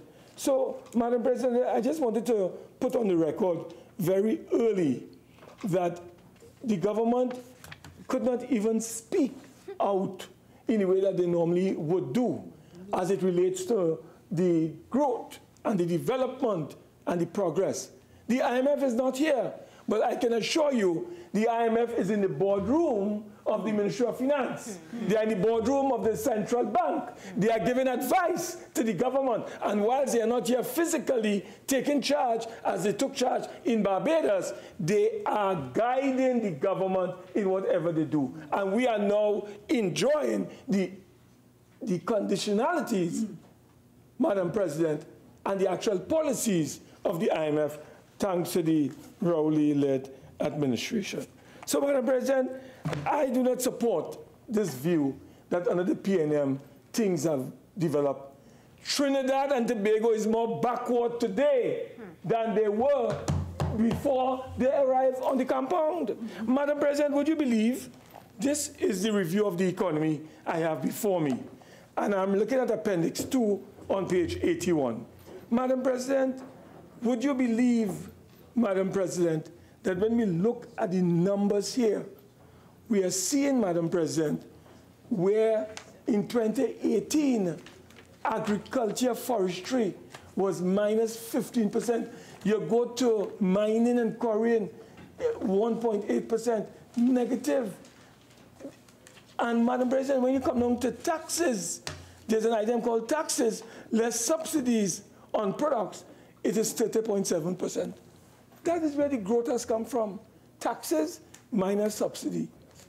That's why I say, Madam President, it is artificial growth, Madam President. And our GDP has contracted under this regime that is now in the saddle of our country. It will take us a long time. Madam President, you would have read recently where the government borrowed in the space of less than a year, $600 million US from CAF, Madam President. And so the debt is expanding and widening and increasing. Not only our local domestic debt, but our foreign debt, Madam President. Madam President, let me deal with some of the issues that we have before us this evening. I would like to spend some time focusing on pensions. All the amendments to the various pieces of legislation to pension, I would like to make an intervention there, Madam President. I would want to also look at the whole question of the severance that the government has sought to improve upon. Madam President, we also would like to look at the State Liability and Proceedings Act and the amendment that they have brought forward. And of course, we want to look at the amendments to the Financial Institutions Act, as well as the Insurance Act, Madam President, and to see how these measures are impacting upon the ordinary people in our country. Madam President, the government, we have clauses here, Madam President. We are talking about clauses 2, 6, 8, 10, 13, 14, 16, 20, 21, and 22. All of these clauses, Madam President, address the issue of interim pensions. Now, Madam President, the question here is this. This government is taking this country back in times. Madam President, in an age of modern information and communications technology, Why do we have a situation today where if you retire or any member of the public service retires, that individual, man, woman, male, female, has to wait rather, Madam President, on an average of a maximum of 2. Some of them could go beyond 2 to a minimum of about, let's say, about 15 to 16 months. To do what, Madam President? Secure what you are entitled to. Your pension that you have made a contribution towards. Well, in our instance, in the public service, we don't contribute to our pension. That is the civil service. But Madam President, as you know, as a leader of this Parliament, we do contribute to our pension. So some of us contribute, and some of us do not contribute. But Madam President, whether you contribute or you don't contribute, when you reach your retirement age, it takes you 2 years and sometimes upward to sometimes 3, Madam President, in order to secure. So what the government does, Madam President, instead of tackling the problem as they ought to tackle it at the source, what the government has done is to simply bring a measure, Madam President, to say, listen, whilst we are dealing with the bureaucracy and the administrative challenges, and we are trying to see how quickly we can overcome them, we are going to give you all the kakada. We're going to give you $3,500 a month. So, Madam President, whether you are a judge, whether you are a parliamentarian or a legislator, whether you're a police officer, a fire officer, or a firefighter, whether, Madam President, you fall under the Widows and Orphan Fund, whether you're a teacher, Madam President, a prisons officer, all of us are being told that once you retire at the age of 60, compulsorily, and you serve a minimum of 10 years in the service, you shall be entitled or eligible to get $3,500 pension, interim, as it is called. Madam President, why is that required? And does that in any way bring about any comfort to an individual, Madam President, who, has labored in the vineyard and has now reached retirement and ought to be receiving both his pension and his gratuity? But that is what the government is proposing. Madam President, I do not know if the minister would want to, winding up, clear the air on this one. Madam President, under the law, I can approach the permanent secretary as a civil servant at the age of 50. And if I'm not well, I can seek the leave and approval of the permanent secretary. And once the process is concluded, I can retire at the age of 50. There's also in the law, Madam President, a provision where you can leave the service voluntarily at the age of 55. And many citizens who work in the public service, they would leave at the age of 55, early retirement.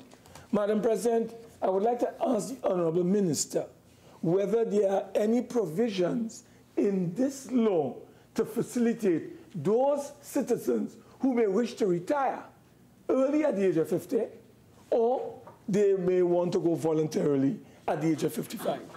Is there any provision for them? Or is this solely designed for those persons who would have attained the age of 60, and you have to go at the age of 60? I do not believe, Madam President, that the government should be engaging in discrimination as it relates to this matter. Once, Madam President, you are entitled to retire and you voluntarily retire, this provision ought to be extended to all of those persons. That is what I would like to suggest, Madam President, for the Honorable Minister's consideration, that the provision should in fact be extended not only to those persons who have reached the compulsory retired age of 60. So we are proposing to the government that they consider offering that same treatment to those who may go at the age of 50 and those who are going under the law at the age of 55 on a voluntary basis. Madam President, I also would like to suggest, but when I looked at my standing orders, I realized that I'm restricted because there are restrictions to money bills. But Madam President, I would have liked to suggest, if there were no restrictions, that the government look at reviewing this proposal. All office holders who fall under the SRC, Madam President, ought to be given a minimum pension of $5,000. A minimum pension of $5,000. How can you ask a judge who, no, he's talking about $3,500. I am saying that those office holders, Madam President, who do not fall under the compensation and classification scheme, those office holders ought to be given a minimum or a maximum, if you wish, and then subject to further revision, of $5,000, Madam President. Why do you want to give a judge who has worked so long and hard in the courts of our country, and he has retired, why must he wait for 2 years to get his pensions? And why must you give him in the interim, Madam President, a meager $3,500? That is not sufficient. It is inadequate. You are going to reduce that judge, retired judge, to a life of poverty and destitution. And you're going to decrease his quality of life and his standard of living after serving his country. So I am suggesting, Madam President, that the government consider looking at an amendment to the legislation that is before us that will treat with this issue and give those persons who are office holders within the SRC $5,000. And you say that $3,500? Okay, Madam President, under the compensation classification scheme, you can have that as an interim, but take into account those persons who would have had a higher salary and see to what extent you could prorate their payments. So that is a proposal I'm suggesting for the consideration of the government, Madam President. Madam President, I'd also like at this time to ask the Honorable Minister in the Ministry of Finance, to clarify some matters for us. Under the Widows and Orphans Pensions Act, Madam President, there is a strange provision that talks about retirement. Retirement cannot, in our context, refer to widows. You're dead. How are you going to retire and you're dead? No, I'm saying, under the law, what I'm saying, well, anyway, Madam President, may I invite you to protect me from a stranger? No, not a stranger. He's welcome, Madam President, because he's entitled. He's entitled. The Attorney General. And he's the Attorney General. Only temporarily. Only temporarily. Only temporarily. Yes, only temporarily. So, Madam President, I'm asking a question before I was interrupted by someone who's not supposed to speak, unless you recognize them. Madam President, may I direct my contribution to you? Thank you, Madam President. Madam President, I am asking, Madam President, whether the widows, Madam President, whether they would be entitled to the $3,500 pension under this act. I'm asking when the minister is wrapping up to clarify this issue And I would also like to make a plea to those for the widows and orphans of this country, Madam President.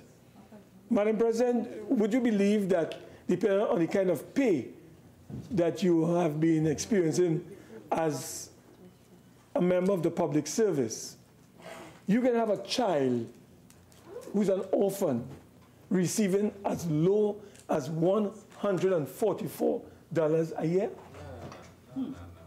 I would like the government to do something about that, because the government has made many amendments and they want to increase the fines as it relates to children. And you have orphans who are children under 18 years of age, and they are entitled to some kind of assistance if their parents were to expire. But, Madam President, it all depends on your rate of pay. And if your rate of pay is low and you have 5 children, it is divided by 5. And each person is given a portion on a yearly basis. So you can get as low as $144 a year for a child who's an orphan. And I don't think that is fair. And I would like the Honorable Minister in the Ministry of Finance to examine this question. So I am making a plea to the government to look at this Widows and Orphans Pension Act in a little more detailed way to rescue our citizens who are in that category and who are suffering, Madam President. I do not know, Madam President, under the law 41 of the law, it talks about an actuary that's supposed to do some kind of work every so often. But I would like to ask the Minister in the Ministry of Finance when last an actuarial study was done on this question to assist those persons who happen to fall in this category called widows and orphans, Madam President. So that is an area I call on the government to deal with. Madam President, I also want to make a plea, as I'm on pension, for those retired fire officers. I remember before the former Minister of National Security left his post or was removed or dismissed and is now housing and urban development, I raised a matter right in this House concerning an amendment that we had dealt with, Madam President, and the Honorable Minister of Labour had in fact responded to that bill. In fact, I believe the Honorable Minister had piloted that bill. It was the Fire Service Amendment Bill. And Madam President, we were told that if you're a fire officer and you are acting in a higher office for 3 consecutive years before you retire, you will in fact receive your pension based on that higher acting office, Madam President. And the government came here and they told us 700 fire officers who have retired were involved. That was in May of this year. I am in contact with retired fire officers, Madam President. And up to this time as we speak, nothing has been done. Only old talk you get from this government. So you have firefighters who are dying, Madam President, but they can't obtain their pensions, that the increase, the enhancement that the government had promised. And they came to this House and they boasted that they had in place and everything was okay. And we are this and we are that. I remember the minister, who's a very calm chap, he got very warm that day. And I couldn't understand why.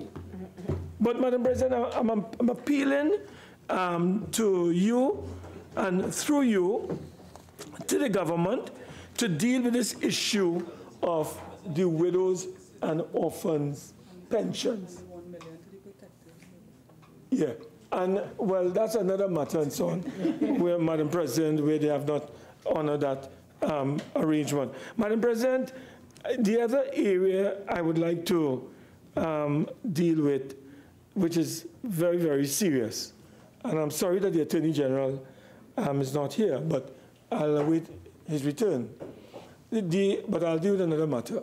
The matter of increasing tax exemption from $300,000 to 500,000.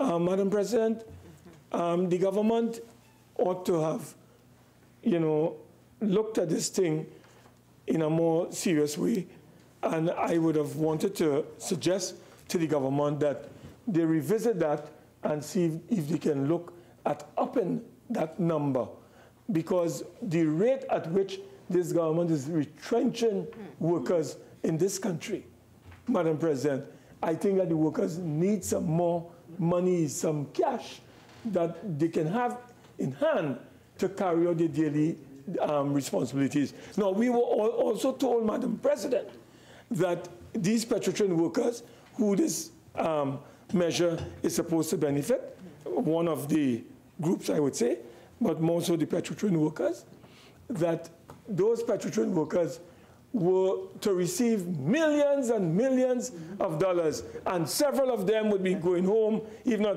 thousands of them, with a handsome back pay amounting to almost millions of dollars per worker. Madam President, I would like the government, through the Minister in the Ministry of Finance, if she can share with this Honorable House how many workers and how many workers receive thus far their severance packages, Madam President, or I should ask the Minister in the Ministry of Energy to do that, because he will speak before, I would imagine. Could you, Honorable Leader of the House, Minister of Energy, provide this House with a breakdown, a detailed breakdown of the workers at Petrotrin who have received their packages? We don't want their names, but in the range of 100,000 after tax, 500. 200,000, Madam President, after tax, another 2,000.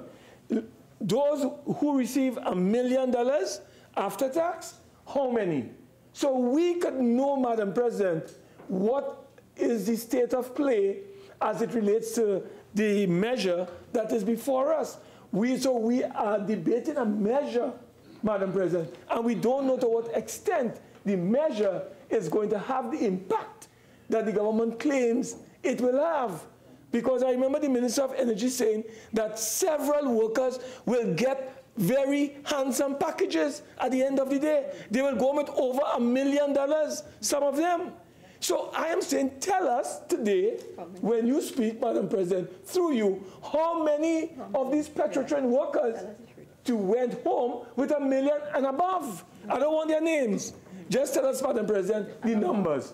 So I can engage and interact with the Minister of Energy and the government with a view to us determining whether we need to adjust this particular exemption that they have put as it relates to 300 to 500,000. Maybe we need to go higher. I don't know, because I don't have all the facts before me, Madam President. So that is an area that we would want to get some information on. Madam President, I am glad that the Attorney General is back. Madam President, I want to go to an amendment that I've seen before me, and it deals with the State Liability and State Proceedings Amendment Act. And we haven't had a rationale. We don't know where this thing came from. All we knew is that it was not part of the budget debate. But between the budget debate and its conclusion and the measure before us, the Attorney General of this country has brought an amendment to the legislation to deprive ordinary people their rights when they win a case against the Attorney General and the state. To do what, Madam President? He's saying that to get your certificate to present to the comptroller, whereas at the moment it takes 21 days, and once you present your certificate to the comptroller, the Attorney General must pay what he owes to me. You know what the Attorney General is now saying, Madam President? He wants to suffer me. He said, no, you win your case. You're entitled to costs and damages according to a judgment given by the courts, Madam President. He says, I'm not paying you in 21 days again, you know. I am now increasing this to 120 days. Madam President, not even 42, not even 100%. The man going to 400% increase. Senator Ma. Madam President. It's the Attorney General you're making reference to. The Honorable Attorney General and Minister of Legal Affairs. I don't know why they don't put his full title. Whenever I see on the order paper, I see Attorney General. But I know he's the Minister, he's the Attorney General and the Minister of Legal Affairs. And give the man his proper title. I am calling him the Attorney General and the Minister. Senator Mark, the reason I made the interjection was because you were referring to the Attorney General as, to quote you, the man. Sorry. And that's really not parliamentary. No, I agree. Okay? Madam President, you know I always bow to your ruling. I always bow to the ruling of the Honorable President. So, President, I take your guidance, and as I'm on my feet, I want to wish you the best for the season. Madam President, may I also indicate at this time that the Attorney General needs to intervene in this debate. Well, I'm glad that you are here, because we would like to know the Honorable Attorney General, Madam President, and Minister of Legal Affairs. We would like to know the rationale, where this thing came from. Did the judges call for this? Because I know you have a good, well, Madam President, which one is? Madam President, did the judges call for this? Did the Law Association call for this? Did you consult with the opposition on this? Who did you consult with? And is this, what is this about, Madam President? So we are asking the government, Madam President, to explain to this thing. And Madam President, may I serve notice? As I'm on my legs. We intend to move an appropriate amendment. So I serve notice to you and this Honorable House. We are not in support of this draconian measure. We are saying, Madam President, this matter must be reverted to its original status. We want it remain as 21 days and not 120 days as the minister is proposing. So I want to serve notice that is one amendment that we would like to propose in a series of amendments that we will be discussing. Senator Mark, you have 5 more minutes. Madam President, I have exhausted my time. 5 more minutes. Oh my God, sorry. Madam President, the other point I would like to raise, as I only have 5 more minutes, it has to do with fines. We are proposing, and I know again, Madam President, that is not within our permit, or purview, I should say, to do so, but there is so much abuse of our children. I think Senator Ahi is here, and I know that you are a strong advocate for children. Yeah, but that is my friend, you know. Ms. Senator Ahi, we know each other for years. So I have to turn around and look at her before I look back at you. So, Madam President, may I continue? Madam President, I would like to suggest to you, and through you to this House, that we look at increasing the fines by 100%. Whatever we have proposed now, we want it increased by 100%. Madam President, there's too much abuse of our children in this nation. And I would like the government to at least agree with us today that there will be an amendment that they would look at increasing, Madam President, the fines for these criminal elements who abuse our children in this society, Madam President. Let us up it. Madam President, the final point I'd like to raise before, I didn't know the time had expired so quickly, Madam President. Madam President, may I say there's another area I would like you to bear with me on, just briefly.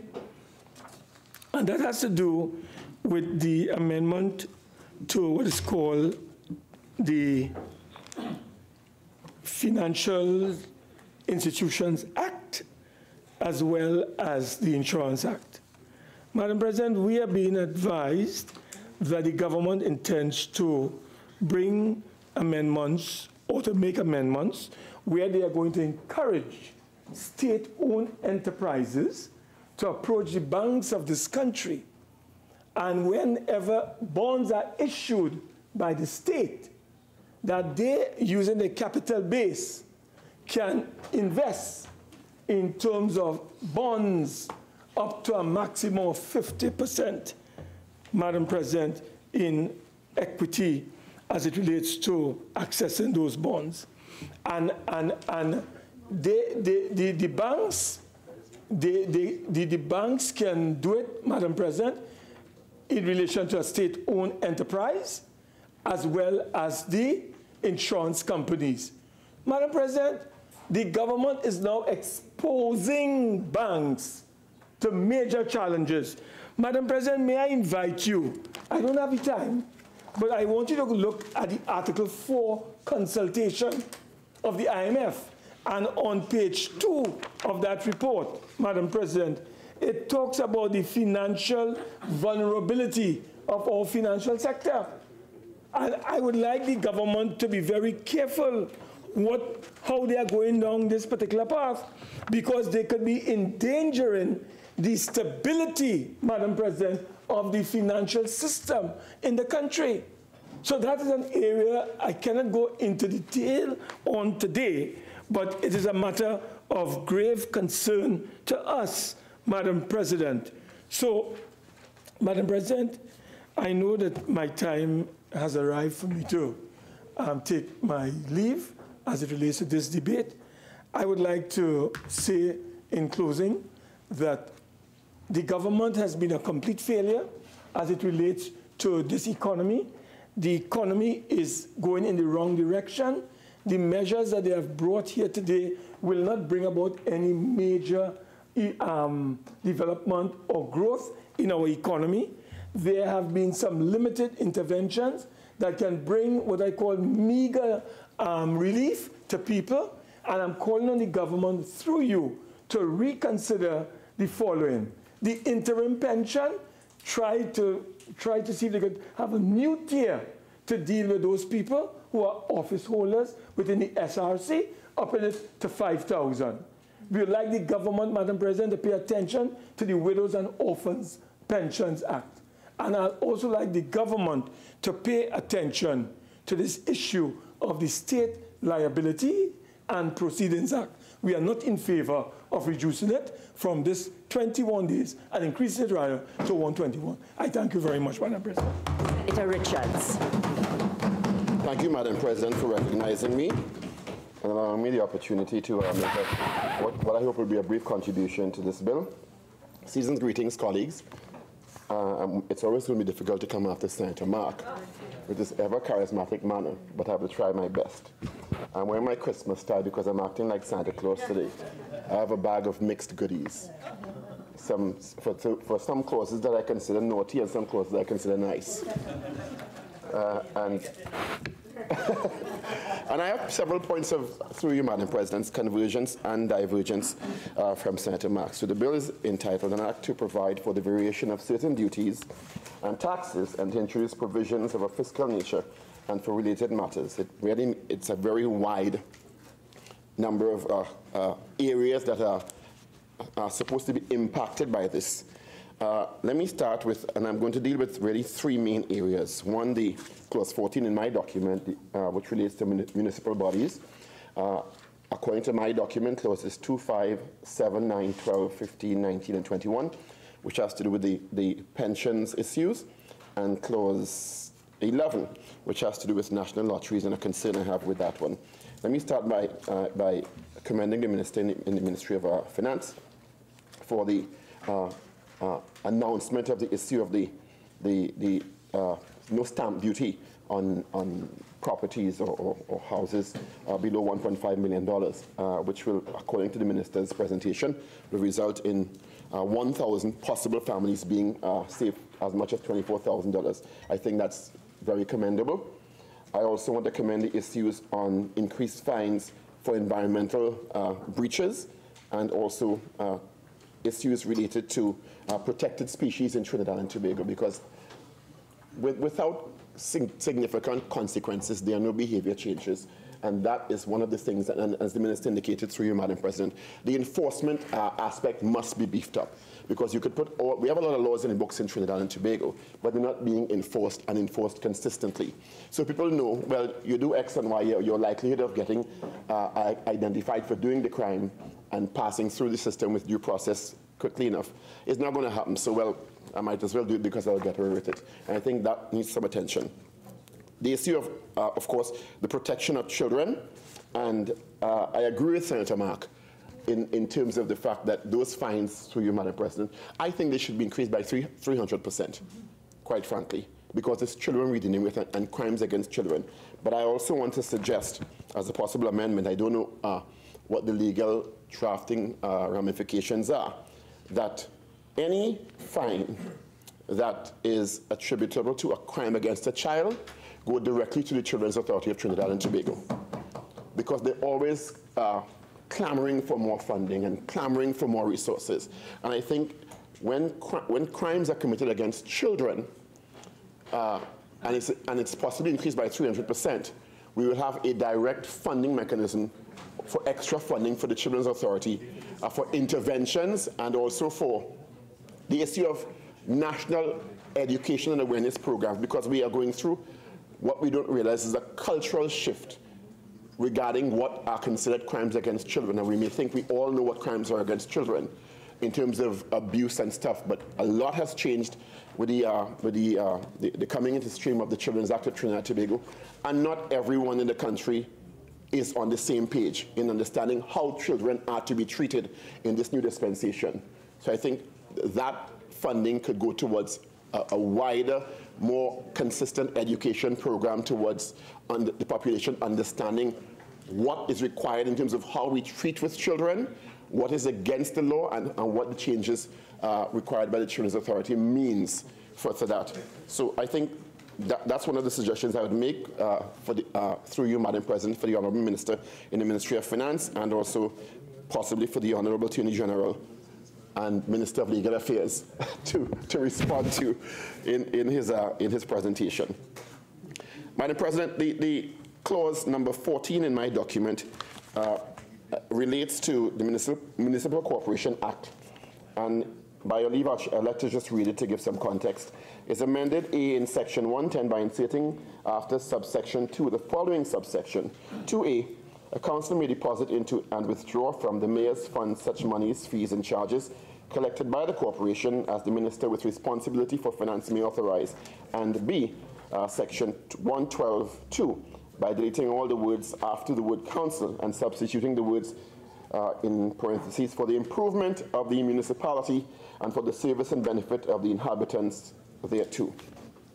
Now, in principle, I agree with this, but I will tell you in my understanding of, and I have a petition also, of what this is going to amount to in terms of impact.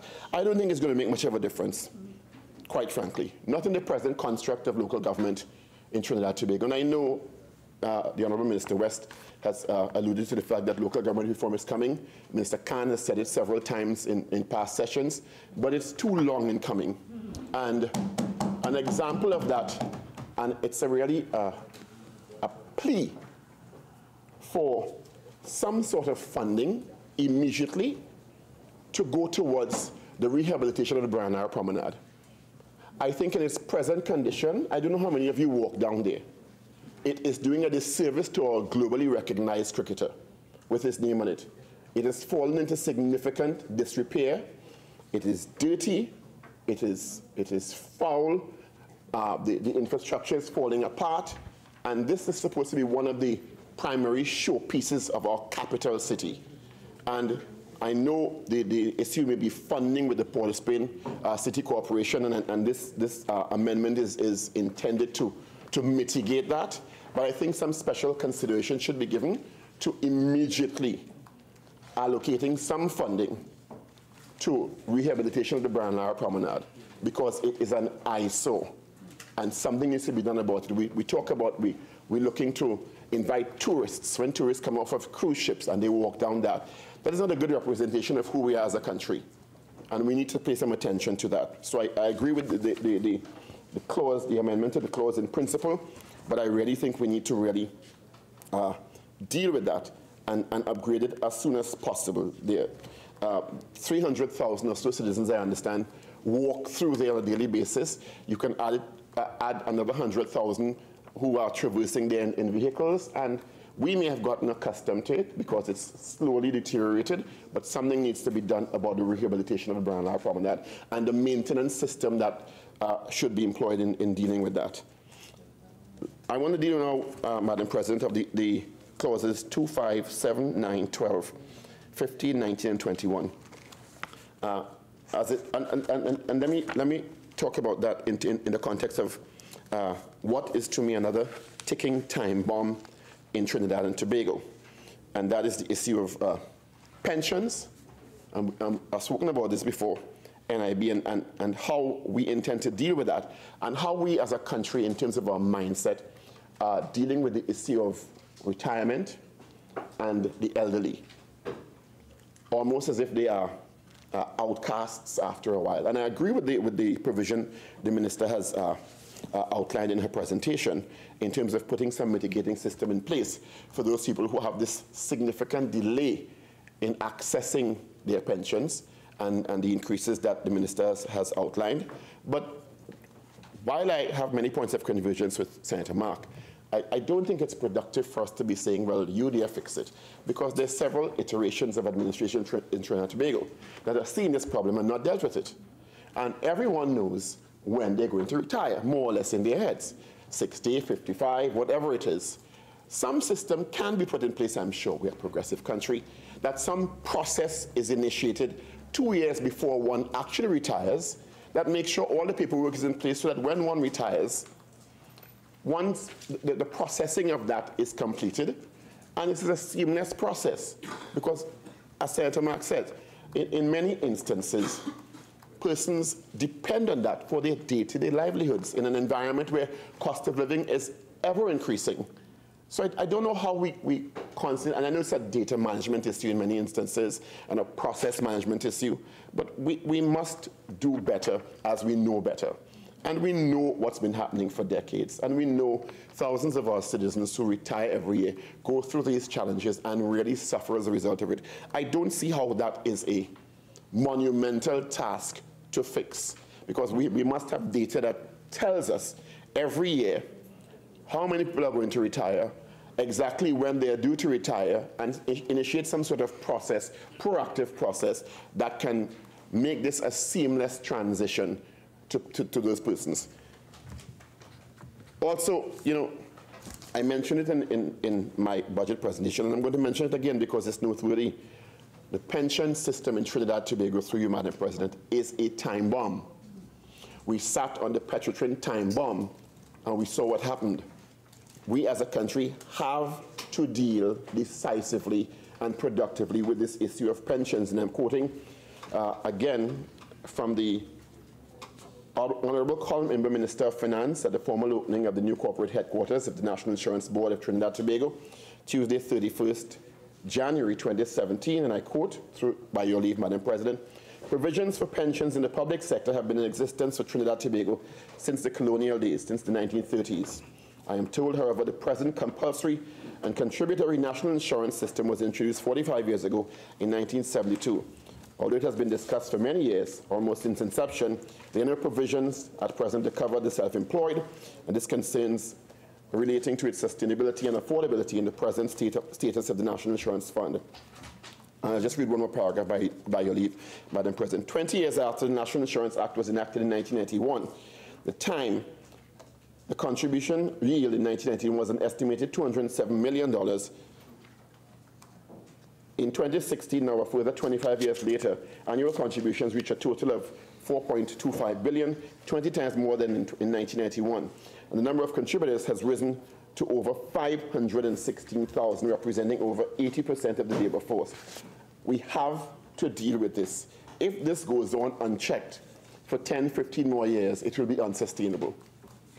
And the fallout will be one of the most vulnerable groups in our country, not being able to access their pensions and other benefits that takes care of them on a daily basis at a time in their lives when they have little or no other options.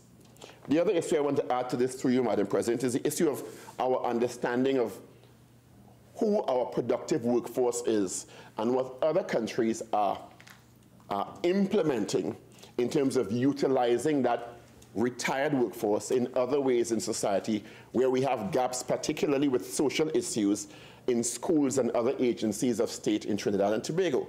And what we're seeing in the eastern countries is that there is a move, and some of the Scandinavian countries also, a move to offer some retirees a different level of employment in society because of their experiences and their competencies. They may not want to work for 8 hours a day, for 5 days a week, but they may want to work for 6 hours a day, for 2 days a week, in terms of supervisory services in schools, community centers for children, doing mentorship programs. So we engage that cadre of our society in terms of their engagement productively, one, and in terms of their possibility of earning a little extra money under different construct of employment.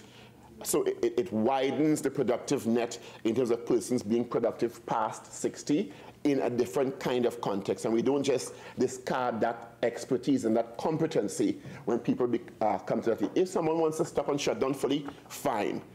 But we need to provide alternatives to just what we have done in the past, where persons over 60s are just taken out on trips during the week and really, in many cases, superficial engagement practices that really don't put their skills to work. And in many cases, they're not allowed to continue in any sort of way. So I think that's something we need to look at. Also, as I said before, I'm hoping that in this session, because I haven't heard any mention of it through you, Madam President, there is some real focus or some sort of consultation or some sort of group put together by the Ministry of Finance to deal comprehensively with how this country can deal with this pensions issue that is a time bomb.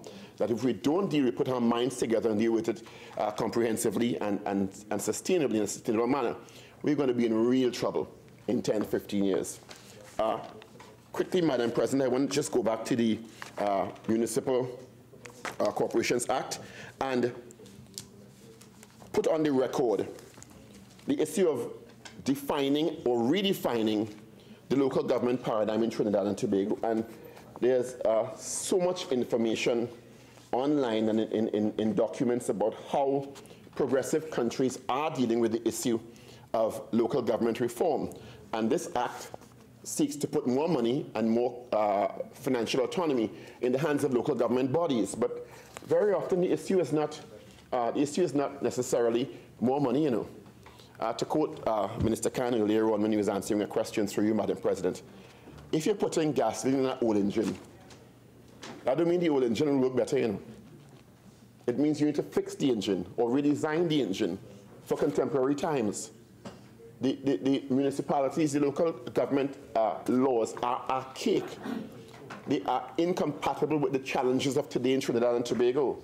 So pouring more money into it is not going to fix it because the structure of those local government bodies, city and regional corporation bodies, they don't facilitate productive engagement. I hear of these wars between councillors and wars between aldermen so that productive engagement is stymied under the present construct, and that is something we need to deal with very efficiently. Just to quote a few lines from this document, which is titled Innovation in Local Government, Defining the Challenge, Making the Change, by Professor Mark Evans from the University of Canberra, Australia. And he is the director of an Institute of Governance and Policy Analysis. There are 10 critical problems facing local government sector around the world. It's a 2014-2015 document. 1, financial sustainability. 2, local government strategic management. 3, infrastructure. 4, community engagement. 5, local government planning systems. 6, workforce planning and capability development. 7, sustainability. 8, managing growth. 9, economic development and sustainability. And 10, aging population. Again, to reference what I mentioned with the time bomb, that is the pensions issue a while ago. What the modern thinking is in terms of local government bodies and how they integrate interstate services is that they are the driving force for change and engagement in those communities, in law enforcement, in entrepreneurship and small and medium-sized businesses, in social intervention. The local government bodies are the conduits through which the state, the governments, actually execute their policy on the ground by engaging those populations effectively. What we have is a different kind of mindset where if you ask the average citizen, what does the local government body do? What do you think you're going to get? Clean drains, clean the cemetery, pick up garbage. And that is unproductive in this time. We need to rethink the possibilities of local government bodies because of their strategic locale or locations inside of communities and their interactions with communities. It is a wasted resource in the present construct of the way the world thinks about it. And one of the champions of this, and this document for Hansard is titled Driving Innovation in Local Government, Sustainable Organizational Performance by the Chartered Institute of Personal Development, 151 of Broadway, London, is understanding the forms of capital reposed in communities and local government bodies and unlocking the social capital within local services seems to be the key to delivering a more innovative approach to local government and engaging those communities in every sector or aspect of life that I've outlined, and converting that social capital, what is described as social capital, to meaningful change and measurable results on the ground, as opposed to treating people in those communities as just bystanders in the process or bystanders in the output. They are supposed to be integral parts. So going back to the actual clause, it's great to have more financial autonomy in local government bodies, but it's going to amount, quite frankly and respectfully, to zero if the structure and the construct of our mindset toward local government bodies does not change significantly. And I know Minister Kani is back in the chamber, has spoken about the consultations that have been done by the government over the last couple of years, but I think this is something that needs urgent attention in Trinidad and Tobago, right? According to the document, one of the key takeaways in understanding the power of local government bodies, if societies or if communities are engaged productively, is understanding how a different kind of engagement can engender self-belief on an individual level and a community level, which can have benefits in all kinds of different areas of life in those communities. But we really have made some changes from when we were county councils to local government bodies. But have we really changed our thinking about the potential of them? Not really. And that, to me, is one of the key factors that I wanted to put on the record here today. And another aspect of the potential of local government bodies, according to the foremost thinkers in this area, is using local government bodies to create a new generation of public leaders. Very often, it's the other way around. It's a top-down approach as opposed to a ground-level-up approach, and building resilience and building capacity and building leadership skills in those communities through local government bodies. And I think that needs to be looked at. And fostering a climate of trust and confidence in the local government bodies by the community, for the community.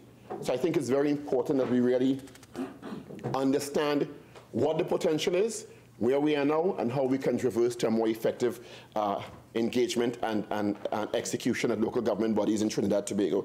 There are some barriers to this kind of innovation, and I'll just outline them quickly. Just want to point out that it is a finance bill and there is some more leeway afforded to members, but we're dealing with a specific matter in respect of local government, not the entire local government framework. So I just want to point that out to you as you continue. Yes. Thank you, Madam President. I'm guided, and I knew I would get it, but I was taking the opportunity to exploit it for a while, to be very honest with you. But I appreciate your guidance. So I'll move on quickly from that. And yes, it's a finance bill. And with that said, finally, Madam President, I want to deal with Clause 11 and my concerns about the amendments to the National Lotteries Act, which is stated as renumbering section 9 as section 9.1 and inserting in B after subsection 1 the following new subsections. 2, notwithstanding the subsection 1, the board may facilitate the payment of monies to a public body by electronic or other means. And I have a concern with this broad statement of other means. It may be what is normal drafting in legislation, but given the concerns that we've had in the past with accountability, transparency in public bodies, especially an agency like the National Lotteries, I'm really uncomfortable with a broad term as other means.